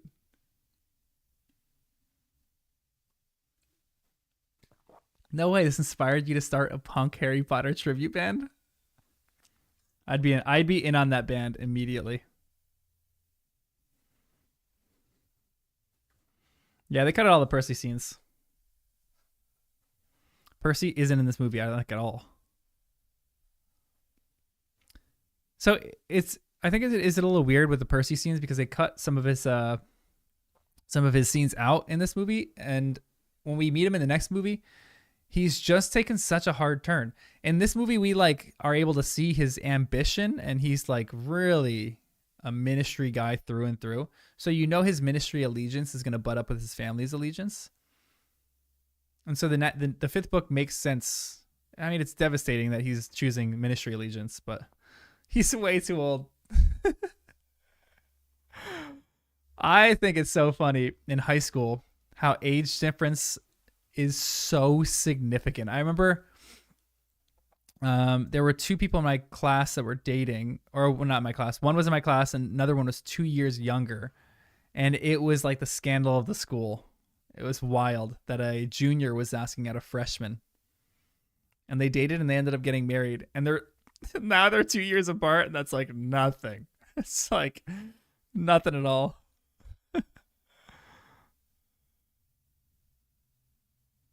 Oh, the Neville's just dancing the night away.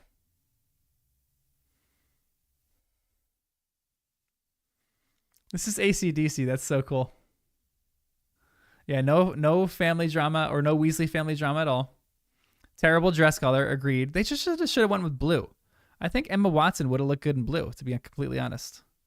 Maybe I'm wrong. Maybe I'm just not a stylist. Maybe they just wanted her to pop out a little bit more in pink. I don't know.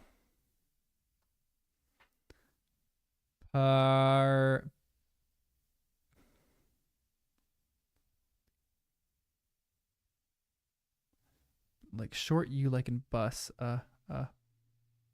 Parvati. Parvati.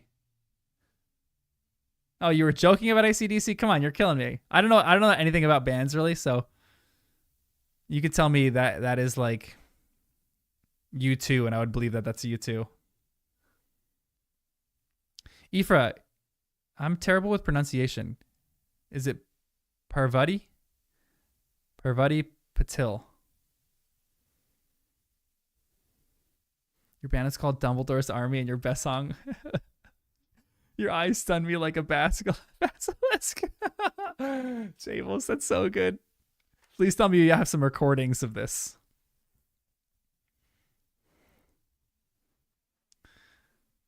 That was also weird, his little like revision of that scene. I don't know why they did that. Dumbledore does mention the room of requirement in that scene. That's the first time we get the room of requirement. When he says, I don't know all the secrets to the castle. Yeah, the design of her dress isn't good. I'm excited for this is going to be fun when they do the series, that they do a Yule Ball episode. All the wardrobes are going to be so fun. But Ron should just rock his dress robes. I don't think we saw the twins. I would have loved to see the twins and whatever they were wearing. Because if they were wearing something dreadful and awful, they would have rocked it with confidence and they would have looked so good. Worst. Oh my gosh. Victor is more of a physical being. Why? Okay, directing, screenwriting. Who's a screenwriter in this movie? That doesn't make any sense why they would put that in there. It's like the person didn't read the book before he was writing the screenplay. Why? The heck? How have we ever known Victor to be more of a physical being? He's like the least physical being. I feel like Victor is someone who doesn't want to touch a girl. Pravati. Oh, cool.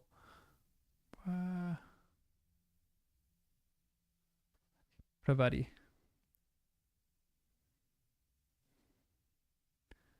Parvuti. Longer the par.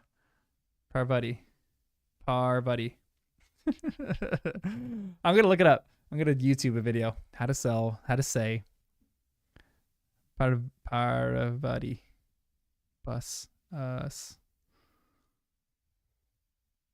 This also annoyed me in the books that Cedric just doesn't tell Harry straight up what the heck the thing is. Like, Harry goes to him and says, dragons, that's the first task. And Cedric gives him a riddle. Like Cedric, just say, "Hey, go into a bath and drop the thing underwater and listen to it underwater." Steve Cloves. Steve Cloves, what are you thinking?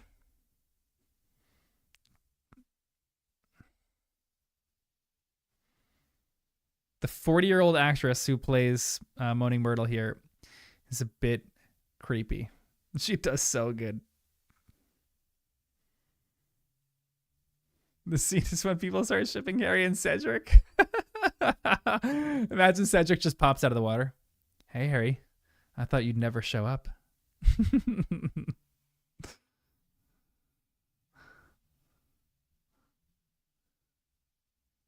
Oh, Radiohead, Pulp, All Seeing Eye. I thought it was I didn't think it was radio. I knew that it was a few known bands.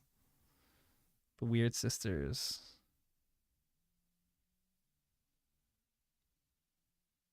Yeah. Harry's spending hours trying to figure out this stupid egg. And Cedric's like, "Oh, dragons. Let me try to figure out how to fix this." And meanwhile, Harry's dealing with a 40-year-old perv who wants to see Harry naked.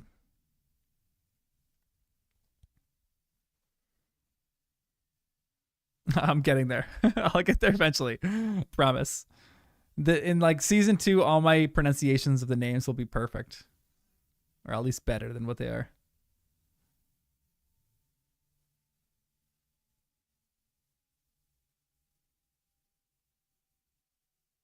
Ooh, I know.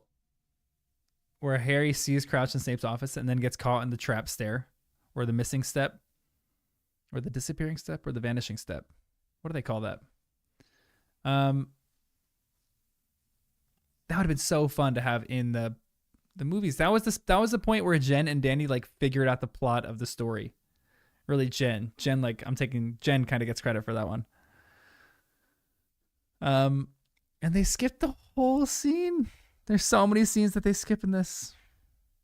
They essentially just took like the bare bones of this and tried to make a movie and didn't do a good job of the bare bones.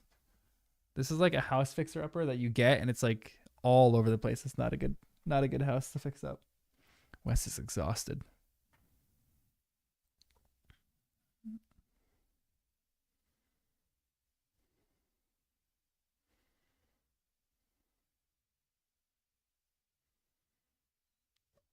I think I've heard that she actually plays a young girl in another series. My parents have seen a different series, I think a BBC series, and she plays like a young girl in that series as well. So that's like her MO. She's typecast as a young girl. She was 37 for Chamber of Secrets and 40 in Goblet of Fire. That's crazy. She should do more voice work. A bunch of random TikToks have come up for me on Yzma's voice actress. I forgot her name in The Emperor's New Groove. So good. She's so funny. And she's the lady who's saying, this is crazy crossover, everyone. Yzma from Emperor's New Groove, the voice actress, sings the original song for Santa Baby, just slip a whatever under the tree, Eartha Kitt. Was she originally a singer or an actress? Wild. Wait, is Eartha Kitt? Am I talking about Moaning Myrtle, or are we talking about Yzma? Emperor's New Groove, great movie, by the way.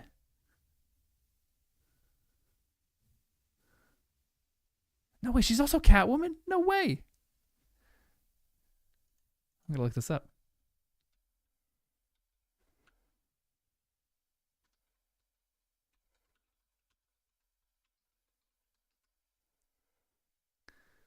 Eartha Kitt.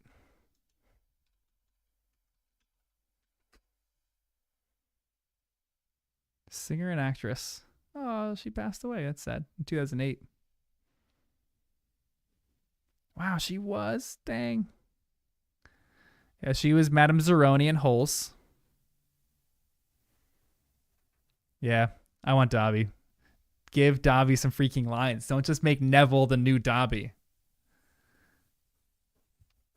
I feel like that was the line with Ginny too. They just threw in to try to give her some kind of personality. They're like, "Oh, Ginny's progressing. Let's just give her a weird line where she like stands up to her twin brothers." And it didn't work. I also hate maybe one of my least favorite things. I'm going to say that a lot. I speak in hyperbole all the time. But the fact that Harry is just a jackass to Neville. Just so mean. Neville's saying like, "Oh, there's a debate between fresh water and salt water." And Harry's like, "You're telling me this now?" I'm like, "Okay, you know what? Harry, give me back that gillyweed. Good luck swimming around in the lake by yourself." Agreed, he's stressed, so I got to give him a little bit of leeway here. But still, if you're stressed, that's no excuse to be nasty and mean to people. Come on. But Neville is the herbology expert.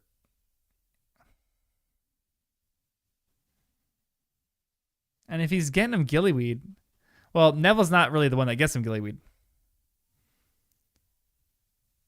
I would trust Neville more than I would trust Dobby if I'm being very honest. I think a lot of us would too.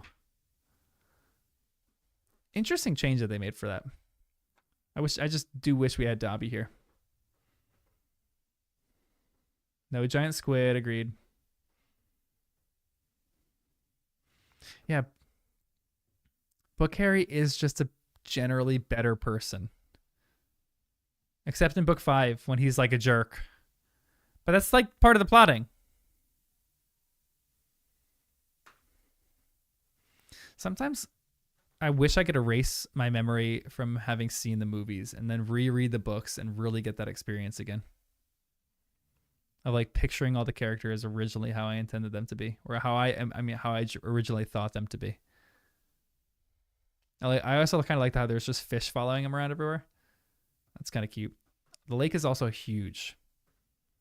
According to Danny's theory, this is Loch Ness.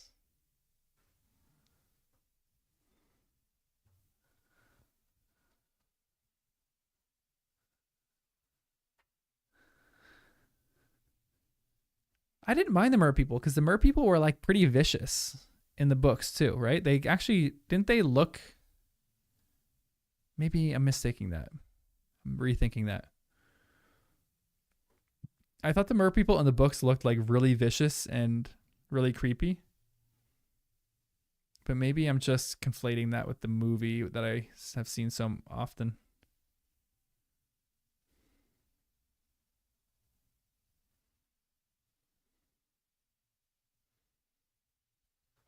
Yeah, I gotta look that up actually.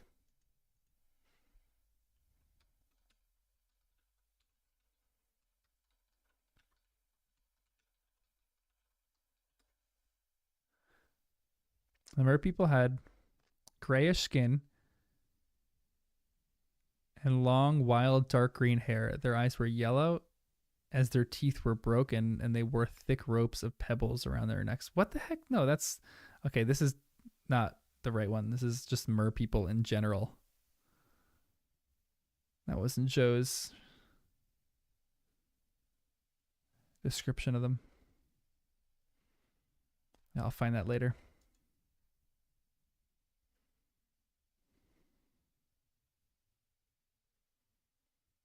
Yeah, I mean the Neville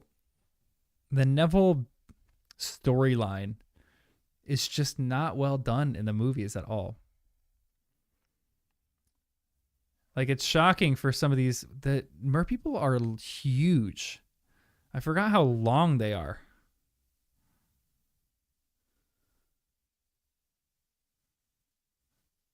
Wow. I remember some people saying that who had only watched the movies that when they saw Neville being the one to cut the snake in half, they're like, why is that such a significant thing? And that was so important to me in the books because I was such a Neville fan that when it happened in the books, I was like, this is it. This is the scene I've been waiting for. Shed a few tears during that. Terrifying. Nothing scares me more than open water. Like maybe my greatest fear is being on a raft in the middle of like the Pacific Ocean or something. Or like down in the depths of a sea like this. Like that catastrophe that happened with the sea gate.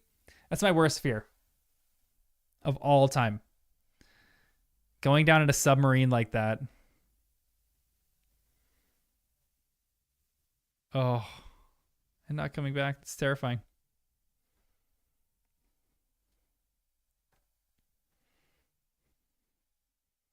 They're small and they don't have a town built at the bottom.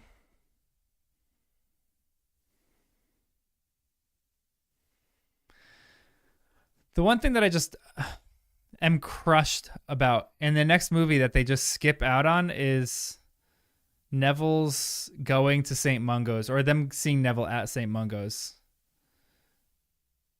I mean, like all the other character developments that they have of Neville, like I know why they cut some of that out, but that one just crushed me because that's where you see his development happen so much. You see him take that gum wrapper and put it in his pocket. Like there was so much beauty to that scene that he wants these physical objects that his mother's giving him, even though his mother's brain is kind of addled. I love that scene so much. And for them to cut that was really hard for me. This little, what are these, Kelpies? No, Grindylows. These are Grindylows, right? Not Kelpies. Well, Kelpies are so cool looking in the new movies. I love the way the Kelpie looks.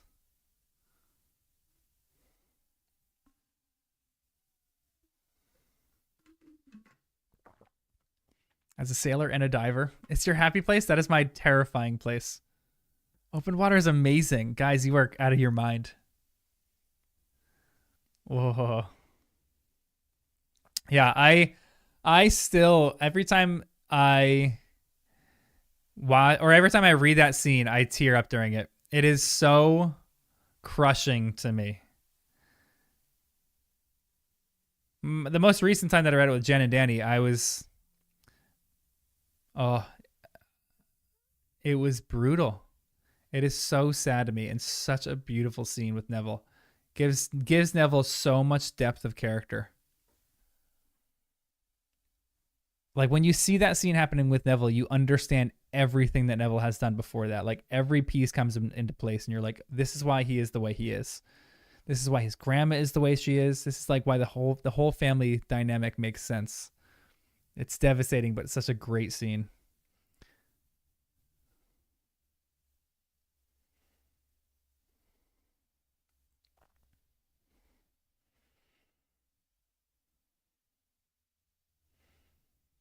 I like how Hermione says "the Grandula" is like a French accent. Small little detail, but I kind of like that. $4.97 in the American edition. Thank you. Neville's story is so sad. That's why he's one of my favorites in the entire series because I just love his arc so much.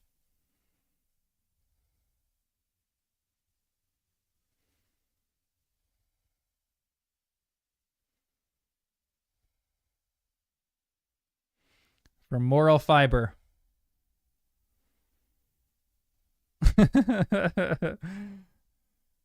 Nigel. Why did they just keep the Creevy brothers in?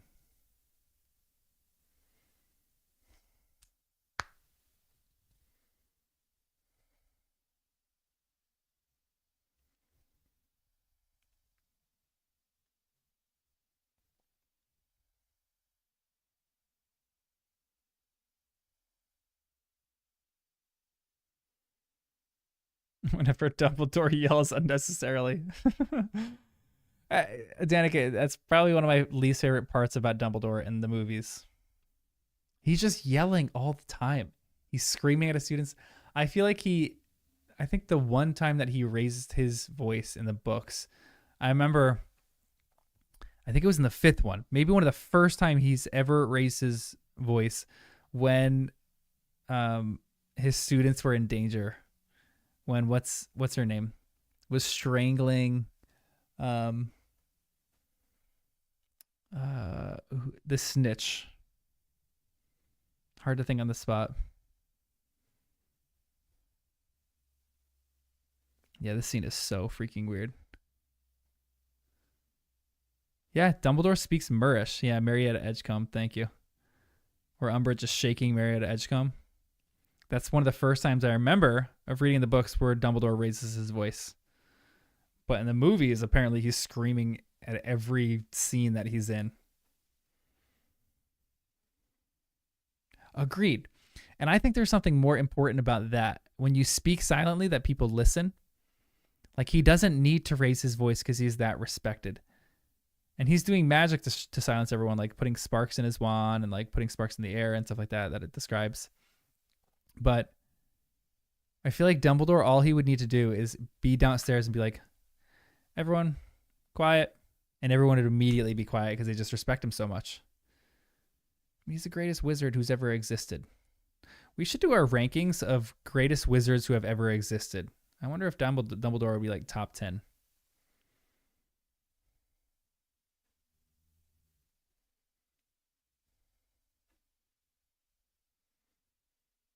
Oh, I hate fudge.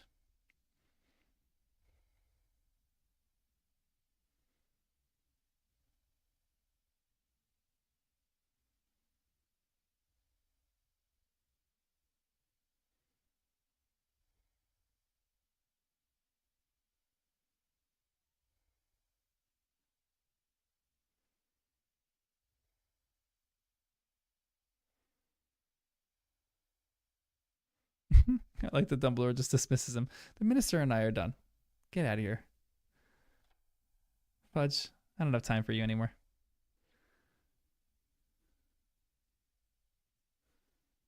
This is also a scene that I don't love the change of. Ooh, top 10. Do you actually have a top 10, Jay Wills?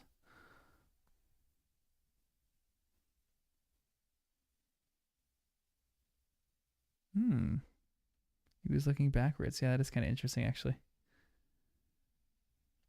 Harry takes a handful of these whippersnappers. Greedy little sucker.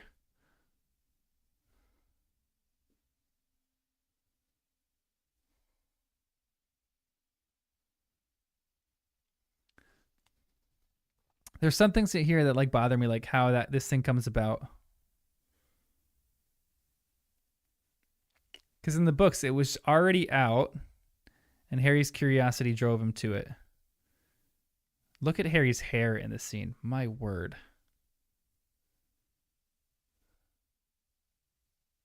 Merlin would be about 5 or 6. Who's your top 3? Give me your top 3.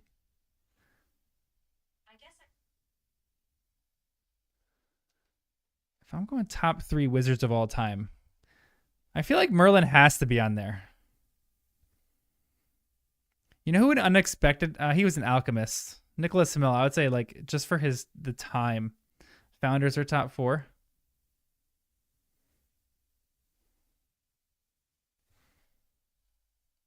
Are we talking hotness? Gandalf, for sure. Gandalf. Ooh, here's a question. I know the answer to this question. But who would win in a fight, Gandalf or Dumbledore?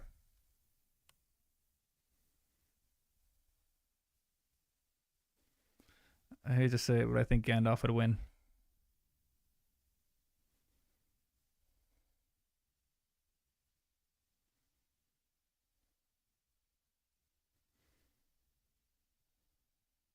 Dumbledore is greater than Gandalf.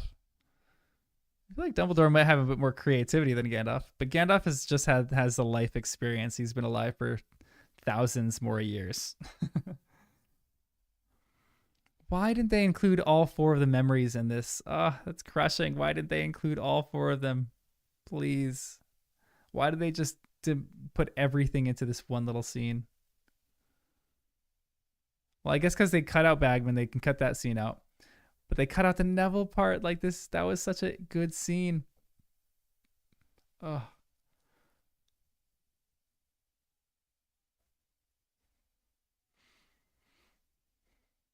That acting would have been fascinating to see that as well. Because this is David Tennant, right? His acting would have been really fascinating to see alongside of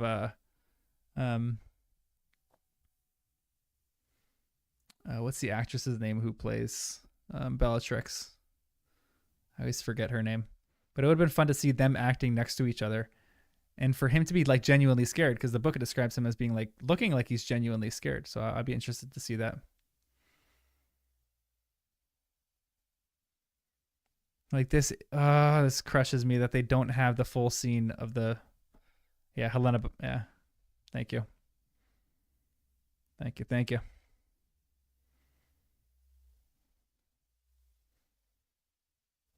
Jables, that's actually a, kind of a decent take. I actually kind of like book Dumbledore a little bit better than book Gandalf, but I do like movie Gandalf a little bit more than movie Dumbledore. It's easy for me to like anybody else but movie Dumbledore. I don't like anything about movie Dumbledore, plural Dumbledores. Little tongue thing, tongue jet drives me crazy. Yeah. Oh, great point. Crouch being insane rather than scared. Wow, great description, great characterization. Tongue thing is way too in your face. I was saying this before, Danica, but this movie just makes me feel stupid. Like it assumes that the watcher is just kind of an idiot. And then Dumbledore here looks like he's drugged.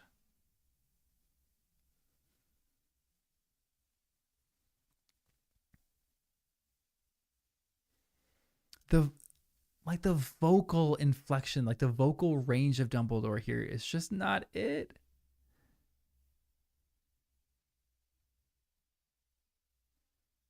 Like he just seems, I think Jen and Danny mentioned this. He just seems so out of control. When Book Dumbledore is calculated and he feels like even if he doesn't know the details for something, he is still in control of it. He's still in control of the situation. And this was a slight exception in this book, but oh man.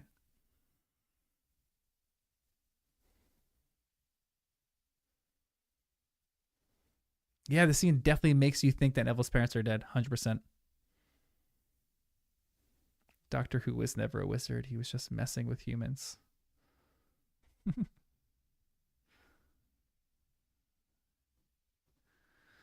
Yeah, that's kind of true.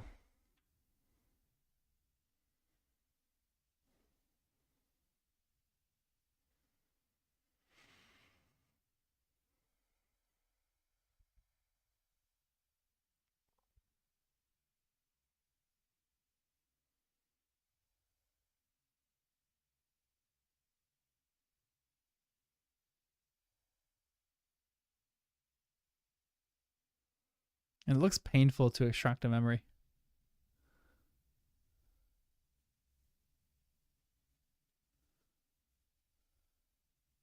Hmm.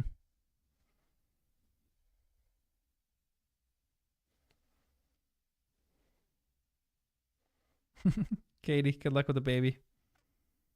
Have a good night. And we will see you for Order of the Phoenix. I actually don't mind Order of the Phoenix. I'm excited for Order of the Phoenix. I like it. It's decent. It's not a great adaptation. Like none of them are great adaptations, but it's as far as the rest of the movies compared to the books, I think it's a good adaptation.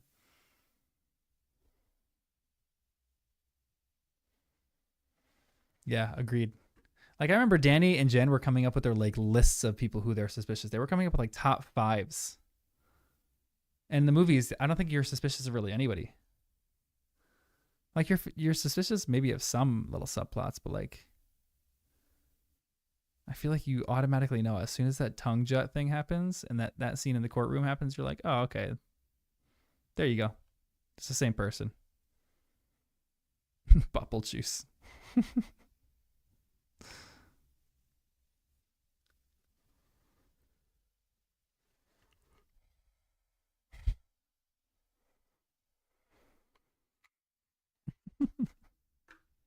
Just slip into your morning pumpkin juice. Has anybody ever tried bubble juice for blowing bubbles? Has anybody ever tried pumpkin juice? I tried to find it when we were like into the food phase in the beginning of the podcast, which I would really love to get back into. I kind of like that. When we were doing the Birdie Bots every flavor beans, that was some of my favorite parts of the podcast. We would get like terrible ones. Has anybody ever tried pumpkin juice though? I was looking for it and I couldn't find it. There was one that I found on Amazon, but it was like not a it was like an offshoot market, and it would have taken like 4 months to get to me. It doesn't seem very appealing, but they drink it all the time in Harry Potter. I guess if they're making it like a pumpkin pie juice, I would drink that maybe. But pumpkin juice itself, pumpkin's not the most delicious thing in the world, you know?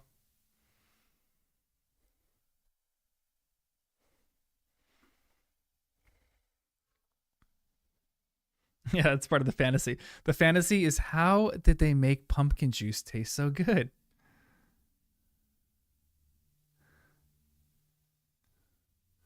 Yeah, it only tastes good with magic.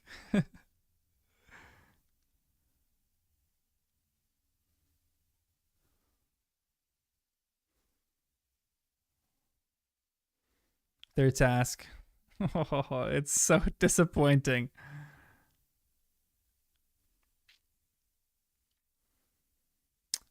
That's like a good subtle thing that they did right there, where Moody literally just pops out of like this one little section in the maze.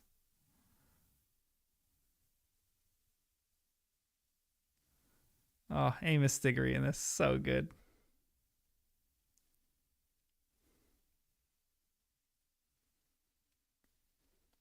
Quick, oh, Dumbledore's so bad at this movie. Maybe his worst section right here. This line. In this maze, you'll find dragons or creatures in the deep. They actually do find creatures of the deep, Dumbledore. And to be honest, no one really changed in the maze according to the maze in the movies. They did change maybe in the books a little bit. And no one really lost themselves along the way. And it's not that dangerous. Why are you scaring them so much? This is the worst. His worst. The worst line writing in the entire series. Yeah. And the line writing for this is Dumbledore, yell, students, come near me, come quickly. And then the line writing is say a bunch of gobbledygook about how the maze changes you. But that's not really realistic because in the movies, the maze doesn't change a single person, even though someone comes out dead too soon. Terrible lines. Like if they included all the other things, like if they included the Sphinx, yeah, maybe you could say the maze changes people. If they included the fog, yeah, maybe you could say the maze changes people. The Sphinx would have been so fascinating. It's part of me. This is what I kind of think what happened with this movie. They just ran out of a CGI budget a little bit, and the CGI to do a Sphinx would have been insane. And they just knew that they couldn't really put it all together, so they just had to throw a few things together. And the maze is huge. That would take days and days, if not weeks, to go through that entire maze. It was the size of a Quidditch pitch.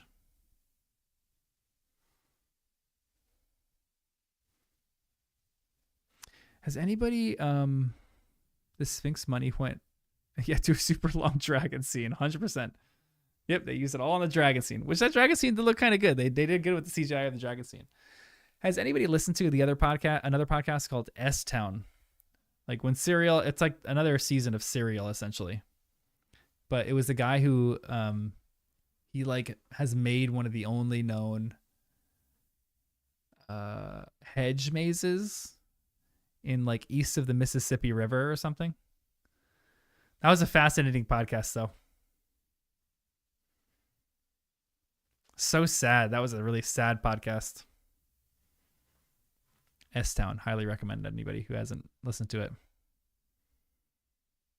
Really entertaining.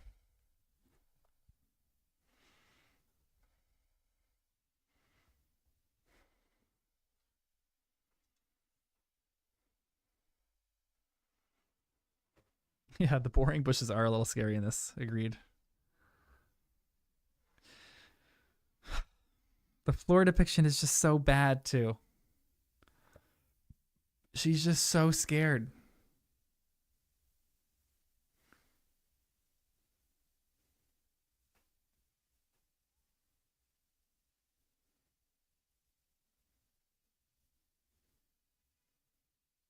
That's a little creepy. Crumb. He just growls over people.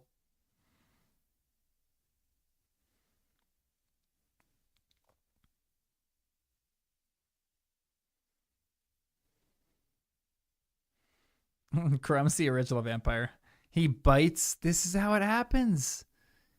He bites Cedric, and Cedric has another movie called Twilight, where he becomes a vampire. I know nothing about those movies or those books, so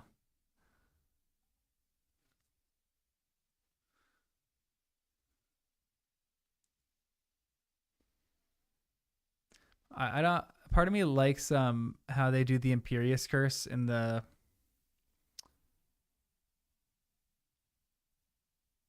I think it's the seventh movie.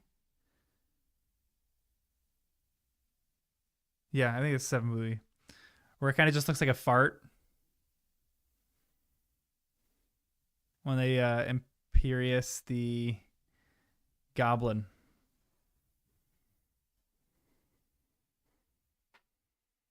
Imperio makes you a vampire.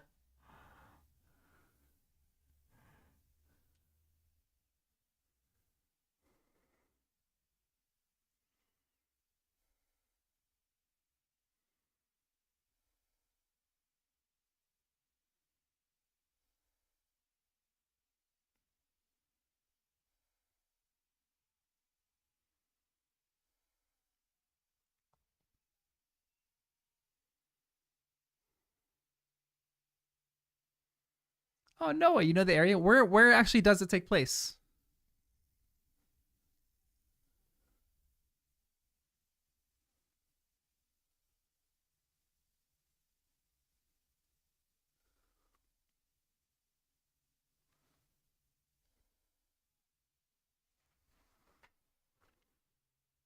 Forks, Pacific Northwest. Yeah.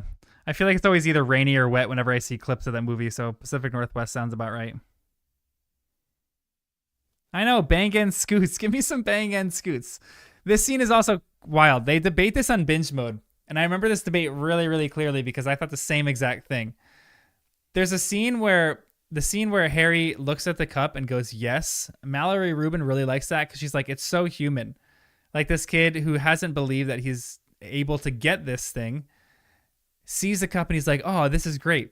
And then this scene also annoyed Jason Concepcion so much because Jason was like, it's absurd that Cedric, who is essentially a senior in high school, cannot like just demolish a freshman in high school and just like push him aside into the bushes and run aside. When I was a senior, if a freshman like challenged me on anything like that, it's like a point of pride that you're not going to like lose to a kid that's this young. So the athletic differences that are between those two are just a little bit too much. Wow, great question, June. Did Expelliarmus just knock out Crumb? If you say Expelliarmus and it doesn't hit the wand, but it hits like the forehead. Hmm.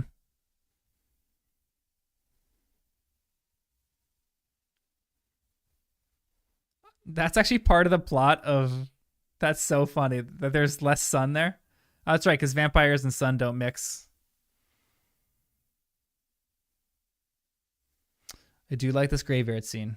There's some things about it that I don't love, but all in all, I think they did really, really well with this. This is a great scene. The movies don't respect the magic of the books. I will say that over and over and over again, but they just miss the magic of the books. They don't respect it.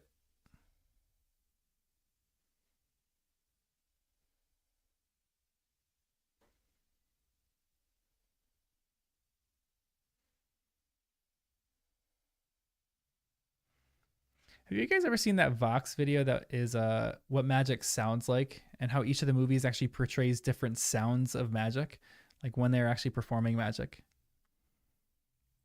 I think it's a fascinating video. Ooh, creepy demon baby coming up.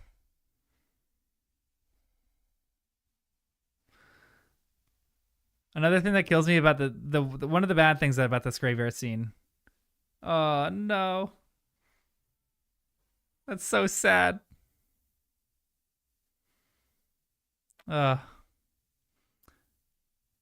Is Wormtail using Voldemort's wand?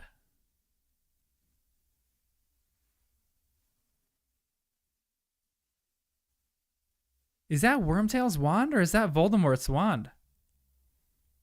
That looked like Voldemort's wand to me. I need to look this up. Wormtail's wand. Dude, he was 100% using. He's using Voldemort's wand. That's crazy. I feel like Voldemort would not like that, to be honest. Okay, part of me doesn't like. This is the one bad thing about the graveyard scene that I really struggle with. Is the hand thing doesn't come back to defeat Wormtail in the end. That was an unforgivable part.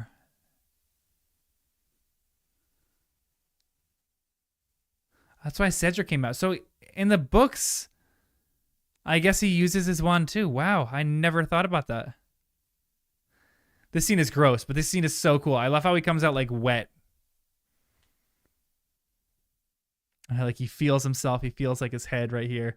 Oh, this is giving me the creeps. This is such a creepy scene, guys. You look so snake-like. It's great. Great depiction here. Great makeup.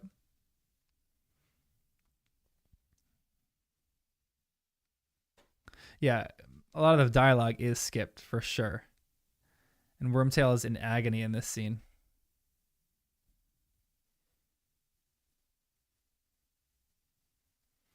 But the general feel of the scene in the books is, I think, is somewhat similar. Like just the creepiness. Oh, Rafe.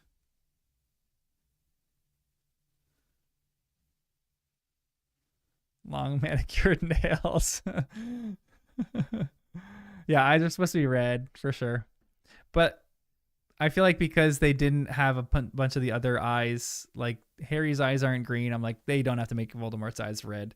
Even though it would have been cool that they made it like a shade red, you know?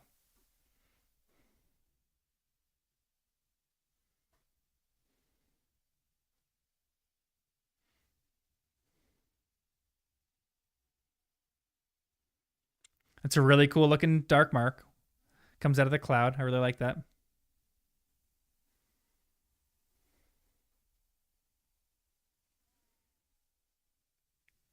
Really cool how they like get transported in there with the smoke.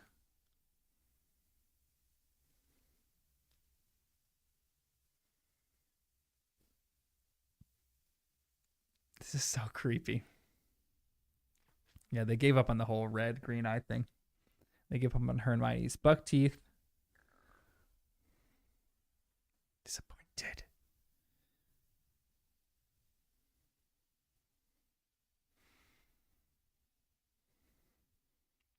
Yeah. It is way, yeah, it's a little too KKK looking in this one. Even though in the books that is it, I feel like it's slightly how it's described. Like hoods and masks. But I think this took it a little too far. I love the depiction that Jim K has of Jim K Death Eaters. Jim K's Death Eaters are so creepy, guys. I need to pull this image up.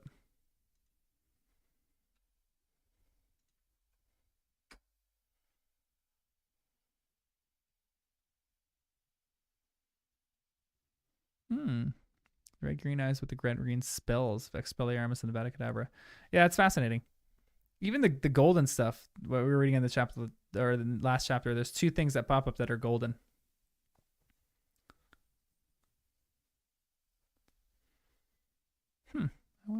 I wonder if Voldy could kill Harry without magic.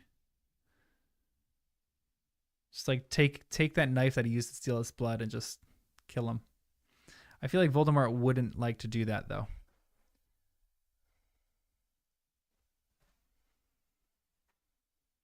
He wouldn't want to kill him in a muggle way that's beneath him. He would only want to do it via magic. I feel like that's outside of Voldemort's character to do it in any other way than magic.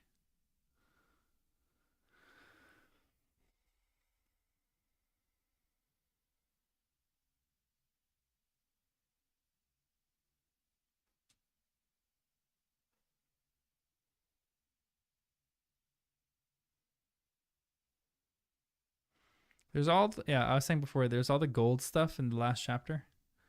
The gold that comes out of Harry's wand, how Harry's potion is gold. Gets hold of a gun and uses it in the final duel. Have you guys seen the video of Harry Potter but with guns on YouTube? It's one of my favorites.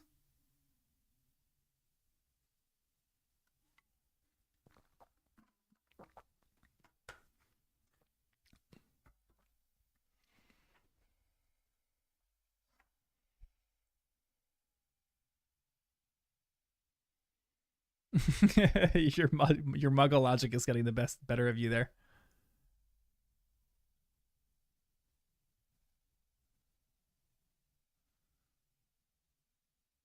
I know, poor Neville in the Harry Potter with guns. It's such a funny little part.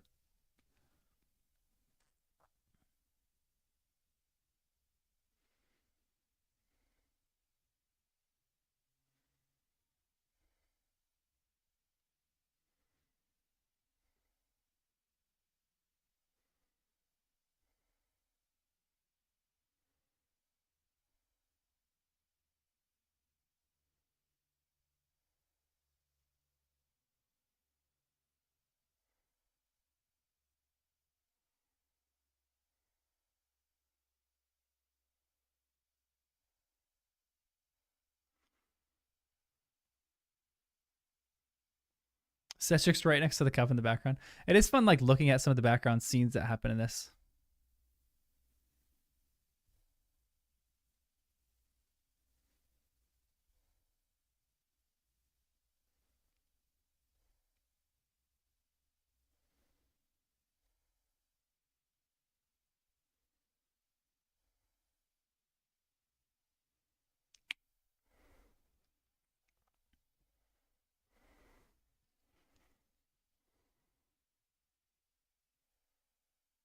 Yeah, the Death Eaters are supposed to be standing in a circle.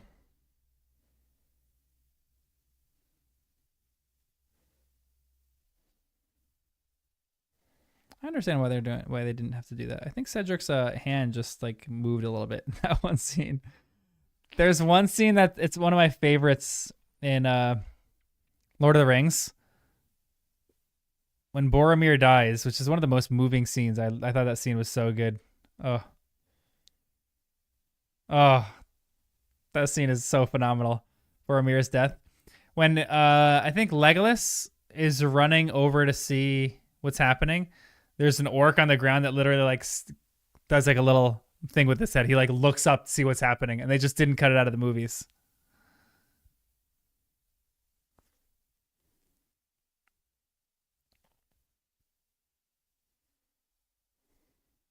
Yeah,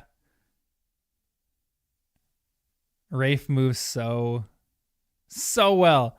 I feel like he just depicts Voldemort so well. I would not mind if he took him in the series.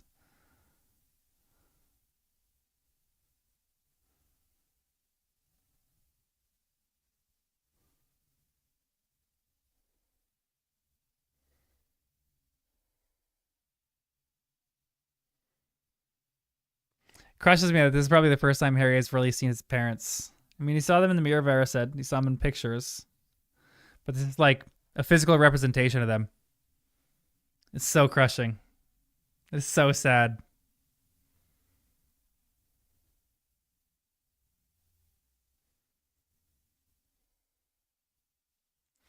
I love that is actually good acting that Radcliffe had in that scene when he's like literally running and he's like out of breath. He's like doesn't know where he's like completely discombobulated. Oh, guys, this scene crushes me.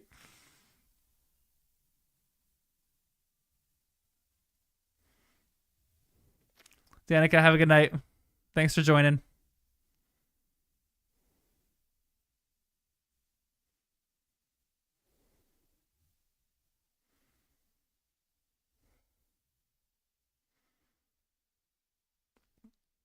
Guys, this scene crushes me.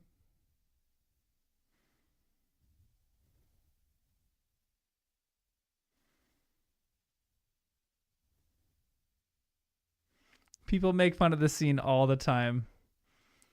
I think it is exceptional. I think it's some of the best acting in this whole series.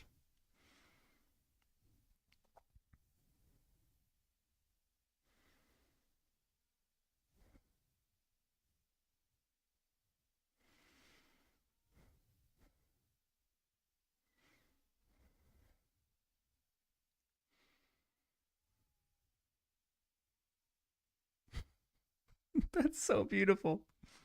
That's so sad.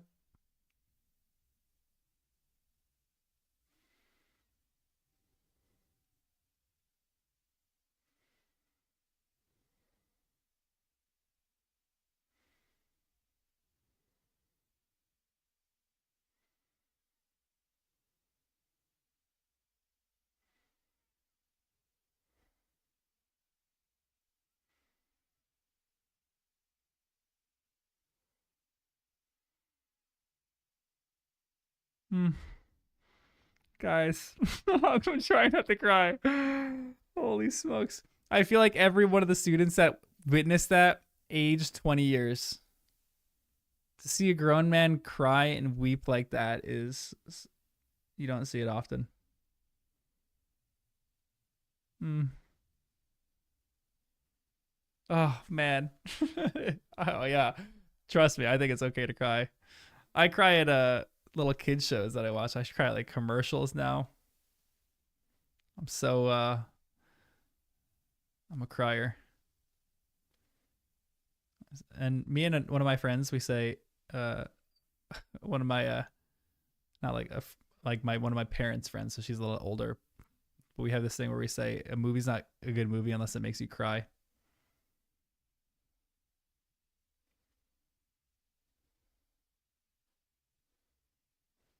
Oh man, that scene gets me, guys.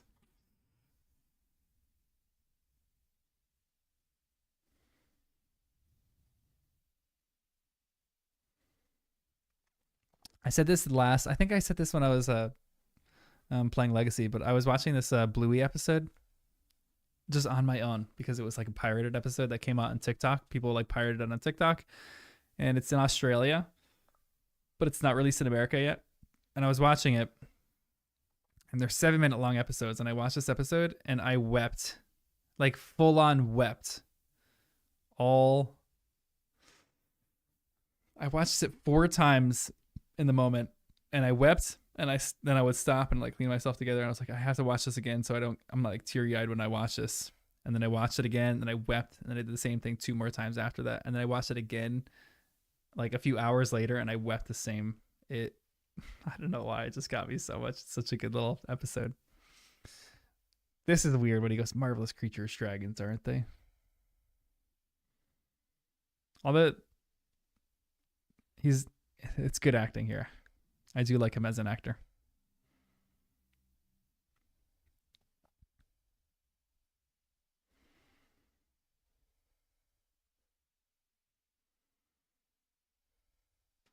Don't ever insult Neville Longbottom to my face ever again. Don't insult Albus Dumbledore to me. That's what Hagrid says. I say don't insult Neville Longbottom.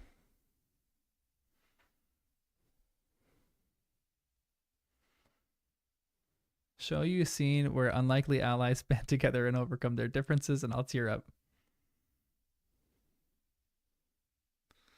Dude, there's a few of those episodes. I'll send you some of those episodes because there's actually a few of them. One of my favorite episodes where a character overcomes her different, or her, not her difference, but a character overcomes something that she's not able to like get good at, which is riding a bike. It's this episode called Bike, and it's beautiful, and it's also hilarious.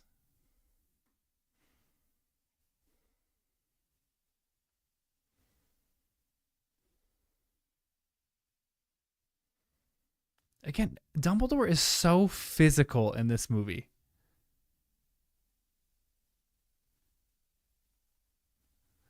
Dumbledore is a physical being, not Victor Crumb, at least in the movie.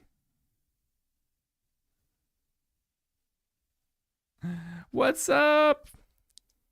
Lana Banana's daughter. Hello, hello. Welcome to Harry Potter chat. We're glad that you were here.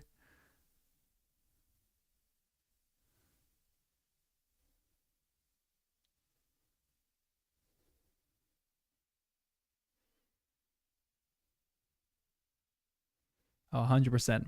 That's the plan. As soon as I finish watching all the movies, I'm going to go and talk about I'm probably going to like open up a chat um like I did for playing Legacy the other day. Like I'll probably open up a chat and we'll watch like maybe some YouTube videos or go over some like fan theory stuff and just have a discussion on it and just keep it live on YouTube. I feel like that stuff would be really fun. Like to dive deeper into some of the lore of it.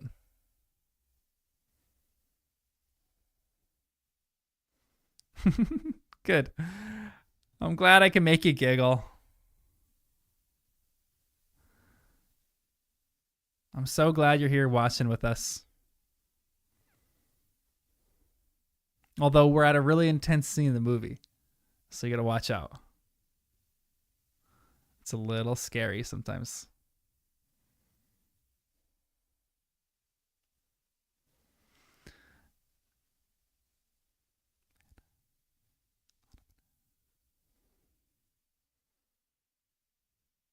He's angry for the entire movie.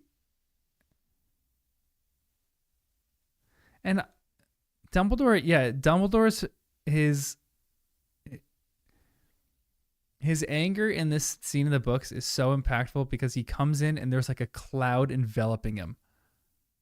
I remember I think Jim Kay depicts this in the book too. Like he looks terrifying. Oh no, his depiction of Dumbledore looking terrifying is the fight at the Order. But I remember in the books the description like he comes in a fury, and you're shocked because it's like the first time that he's ever done that. Yeah, what's the point of showing Harry's arm? That's just so it doesn't make any sense. I need to prove a point. The funeral doesn't do him justice. I would have loved to see. The lines in the book are just so good. Why would they just not copy the book dialogue? This is where it doesn't make any sense to me. The book dialogue is perfect, or the book monologue is perfect. And this is a scene where they literally just can copy it.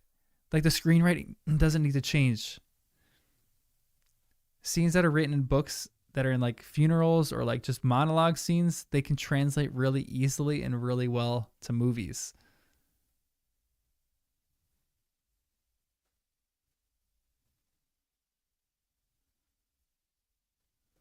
Like it's just a writer trying to like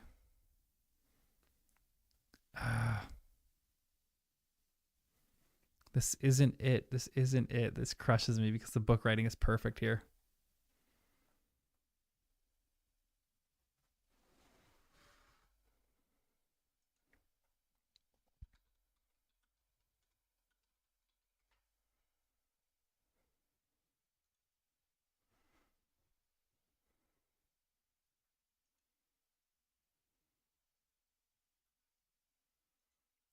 This is like appalling. I looked this up on Google, and all the results were from a stupid movie rather than the book. Remember, Cedric. Remember, if the time should come when you have to make a choice between what is right and what is easy, remember what happened to a boy who was good and kind and brave because he strayed across the path of Lord Voldemort. Remember Cedric Diggory.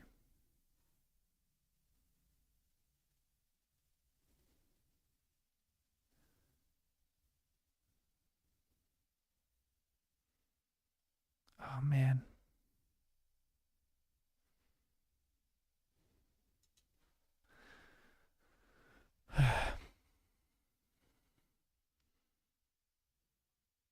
Dumbledore in the scene isn't bad.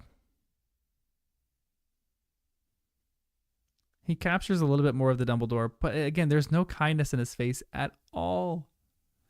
Jude Law has kindness. This man doesn't have kindness.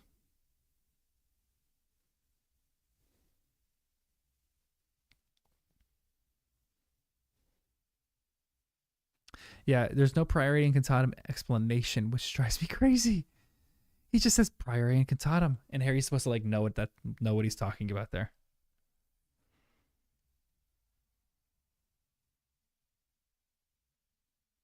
Yeah, projecting what his idea of power is. Yeah, I just don't think he does a good job. I don't think he actually understands what true power is. True power is what Dumbledore exhibits where it's like you're joyful and you're happy, but people respect you. It's like a quiet respect that if he just tells the students settle down, they will, and he could do it in a quiet voice, and they'll still just respect him. That was a cute little scene. Gives her his email address. But that was a summer camp. That's what you did. No, you did actually give each other your AOL Instant Messenger username.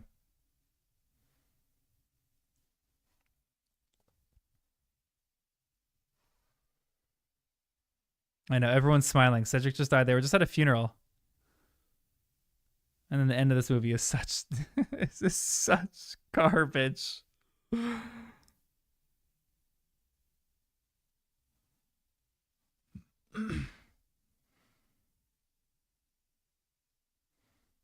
Yeah. Extreme Muffin Eater, you really hated the freeze frame of the last movie. I didn't mind it so much. I hate the ending of this movie a little bit more than I hate the ending of Prisoner of Azkaban. I don't like the ending of this movie at all. Ron is just such a jerk. He's just not a good friend at all.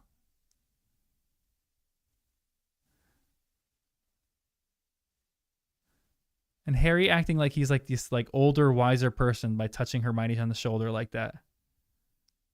That's not what a teenage kid would do. That's not what a friend would do. And this crap line.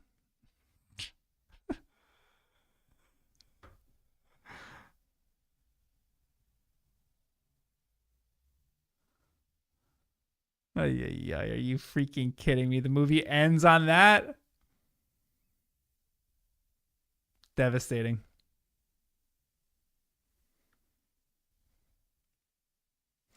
Everything's going to change now, isn't it? Yes. It's just garbage, guys. It's garbage. Seeing the lake makes me want to play Hogwarts Legacy now, which I'm not going to do because I'm going to go to bed in a second. But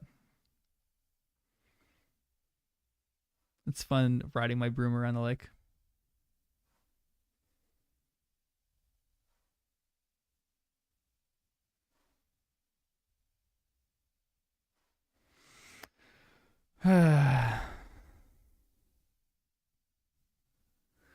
Well, Jables, I'm kind of the same, but I think there's a slight, maybe not. I kind of did the same with a funeral that my grandma was at. We kind of just swapped funny stories, and we were all like laughing, and that's probably how she would want to be remembered as well, by all of us kind of just laughing and giggling. But there is a time and a place for that.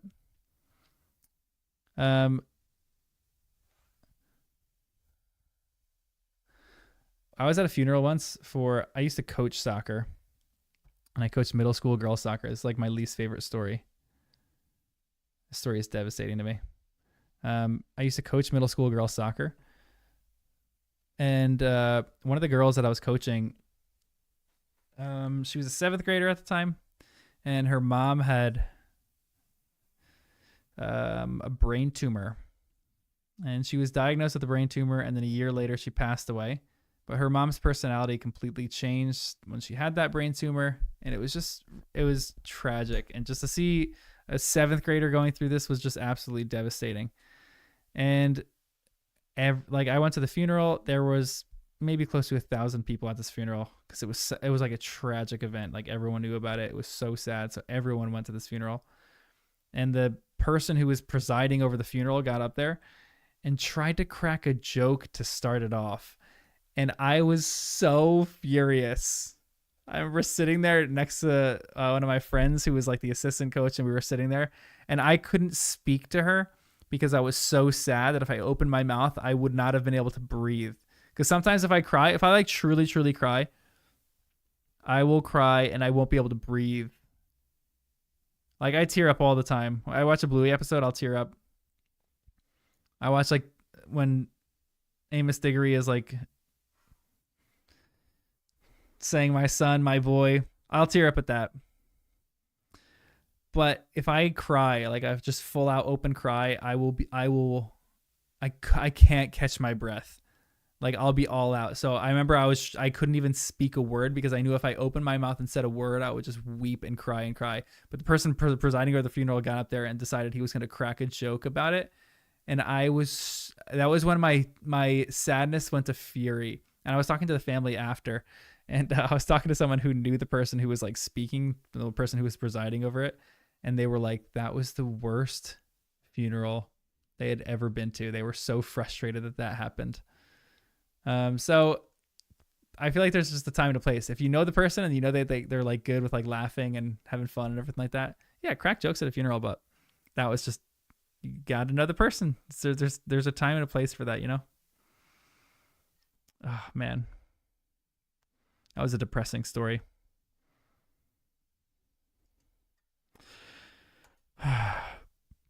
Movie is done. Guys, thanks for watching Goblet of Fire with me. I gotta stop the timer.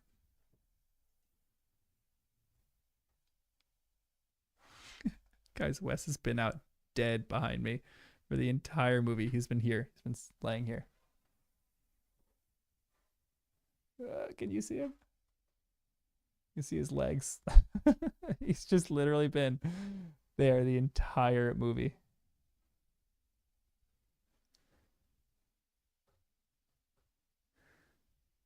Yeah. It's like people like that say crap like that at a funeral.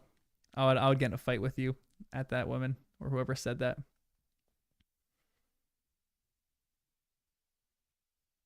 Like that stuff drives me crazy.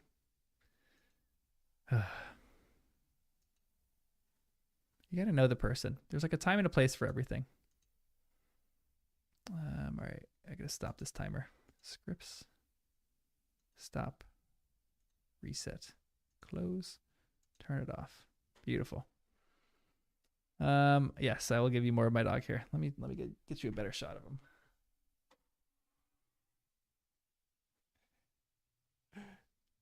He's Cedric right now.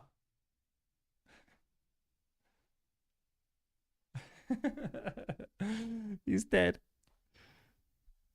I know. I gotta get more of Wes in every single live stream. He's like the best. He's like literally the best dog. I was taking him for a walk this morning, and I walked by this one guy who just kind of sits on a bench and plays jazz music by a pond near me. And I like know the guy, but I don't talk to him too much. But this morning I walked by him and I go, "Hey, morning. How are you?" And he goes, "Morning." And he looks at Wes and he sees him and he goes, "I love your dog." He's like, "Your dog is my favorite dog that walks in the park." Because Wes is so good. He's the best. He's such a good boy. And he is tired. He is a tired dog right now. He had a big day. All right, guys. Well, closing out all these things. Can we do Wes watching Harry Potter for the first time? He is such a cute dog. He's like my favorite. That'd be fun. They actually have that in Bluey episodes. My mom sent me this the other day. I knew about this, where Bluey episodes are like in colors that dogs can see better. So dogs like can watch a show and actually like see what's going on and kind of enjoy it, which is really cute. If you don't know me, you know Bluey is like my favorite show ever. I love Bluey so much. Oh, Wes is changing positions over there, getting more comfortable. Anyway, guys, thanks for joining me on this watch. This is so fun. These are quickly becoming some of my favorite things to do. We're going to do more of them. I'm going to start building it out more and more. Yeah, we'll go from here. Have a great night, everyone. I am going to head to bed soon. It was daylight savings time yesterday, so I gained an hour, but I don't have an extra hour tonight. So, and I got to work in the morning. So I will see you guys soon. I don't know when we're going to do the next live stream. Abby is traveling, but we're going to start doing hers probably the week after next. She's probably going to read like 3-4 chapters, and we're just going to dissect those not next week, but maybe the week after, maybe this weekend. I don't know if she's going to get home. I don't think she's going to get home late this week, but if she does get home late this week, we'll probably do some of the chapters. And then with the other crew, I'm hoping maybe Wednesday or Thursday or something like that. That will do the next 2 chapters, I believe. I got to look up the schedule. I'll look it up later. I'll post it. I'll keep you guys aware of everything that we're gonna do. But if I have time, I think I have time on like Tuesday night. I might play more Legacy on Tuesday night, or maybe do like throw a bunch of different YouTube videos and like fun stuff, and we can like do a viewing party of all that kind of stuff. All like these like random fun Harry Potter videos that we have. But I'll probably do something Tuesday night. And if we don't stream Wednesday or Thursday, I'll probably do something one of those nights too, because this is like legit so fun. It's just fun hanging out with all of you guys, just chatting about Harry Potter and nerd stuff. It's the best. You guys make this so fun. So have a good night. Have a great week. I'll probably see you guys soon. Bye.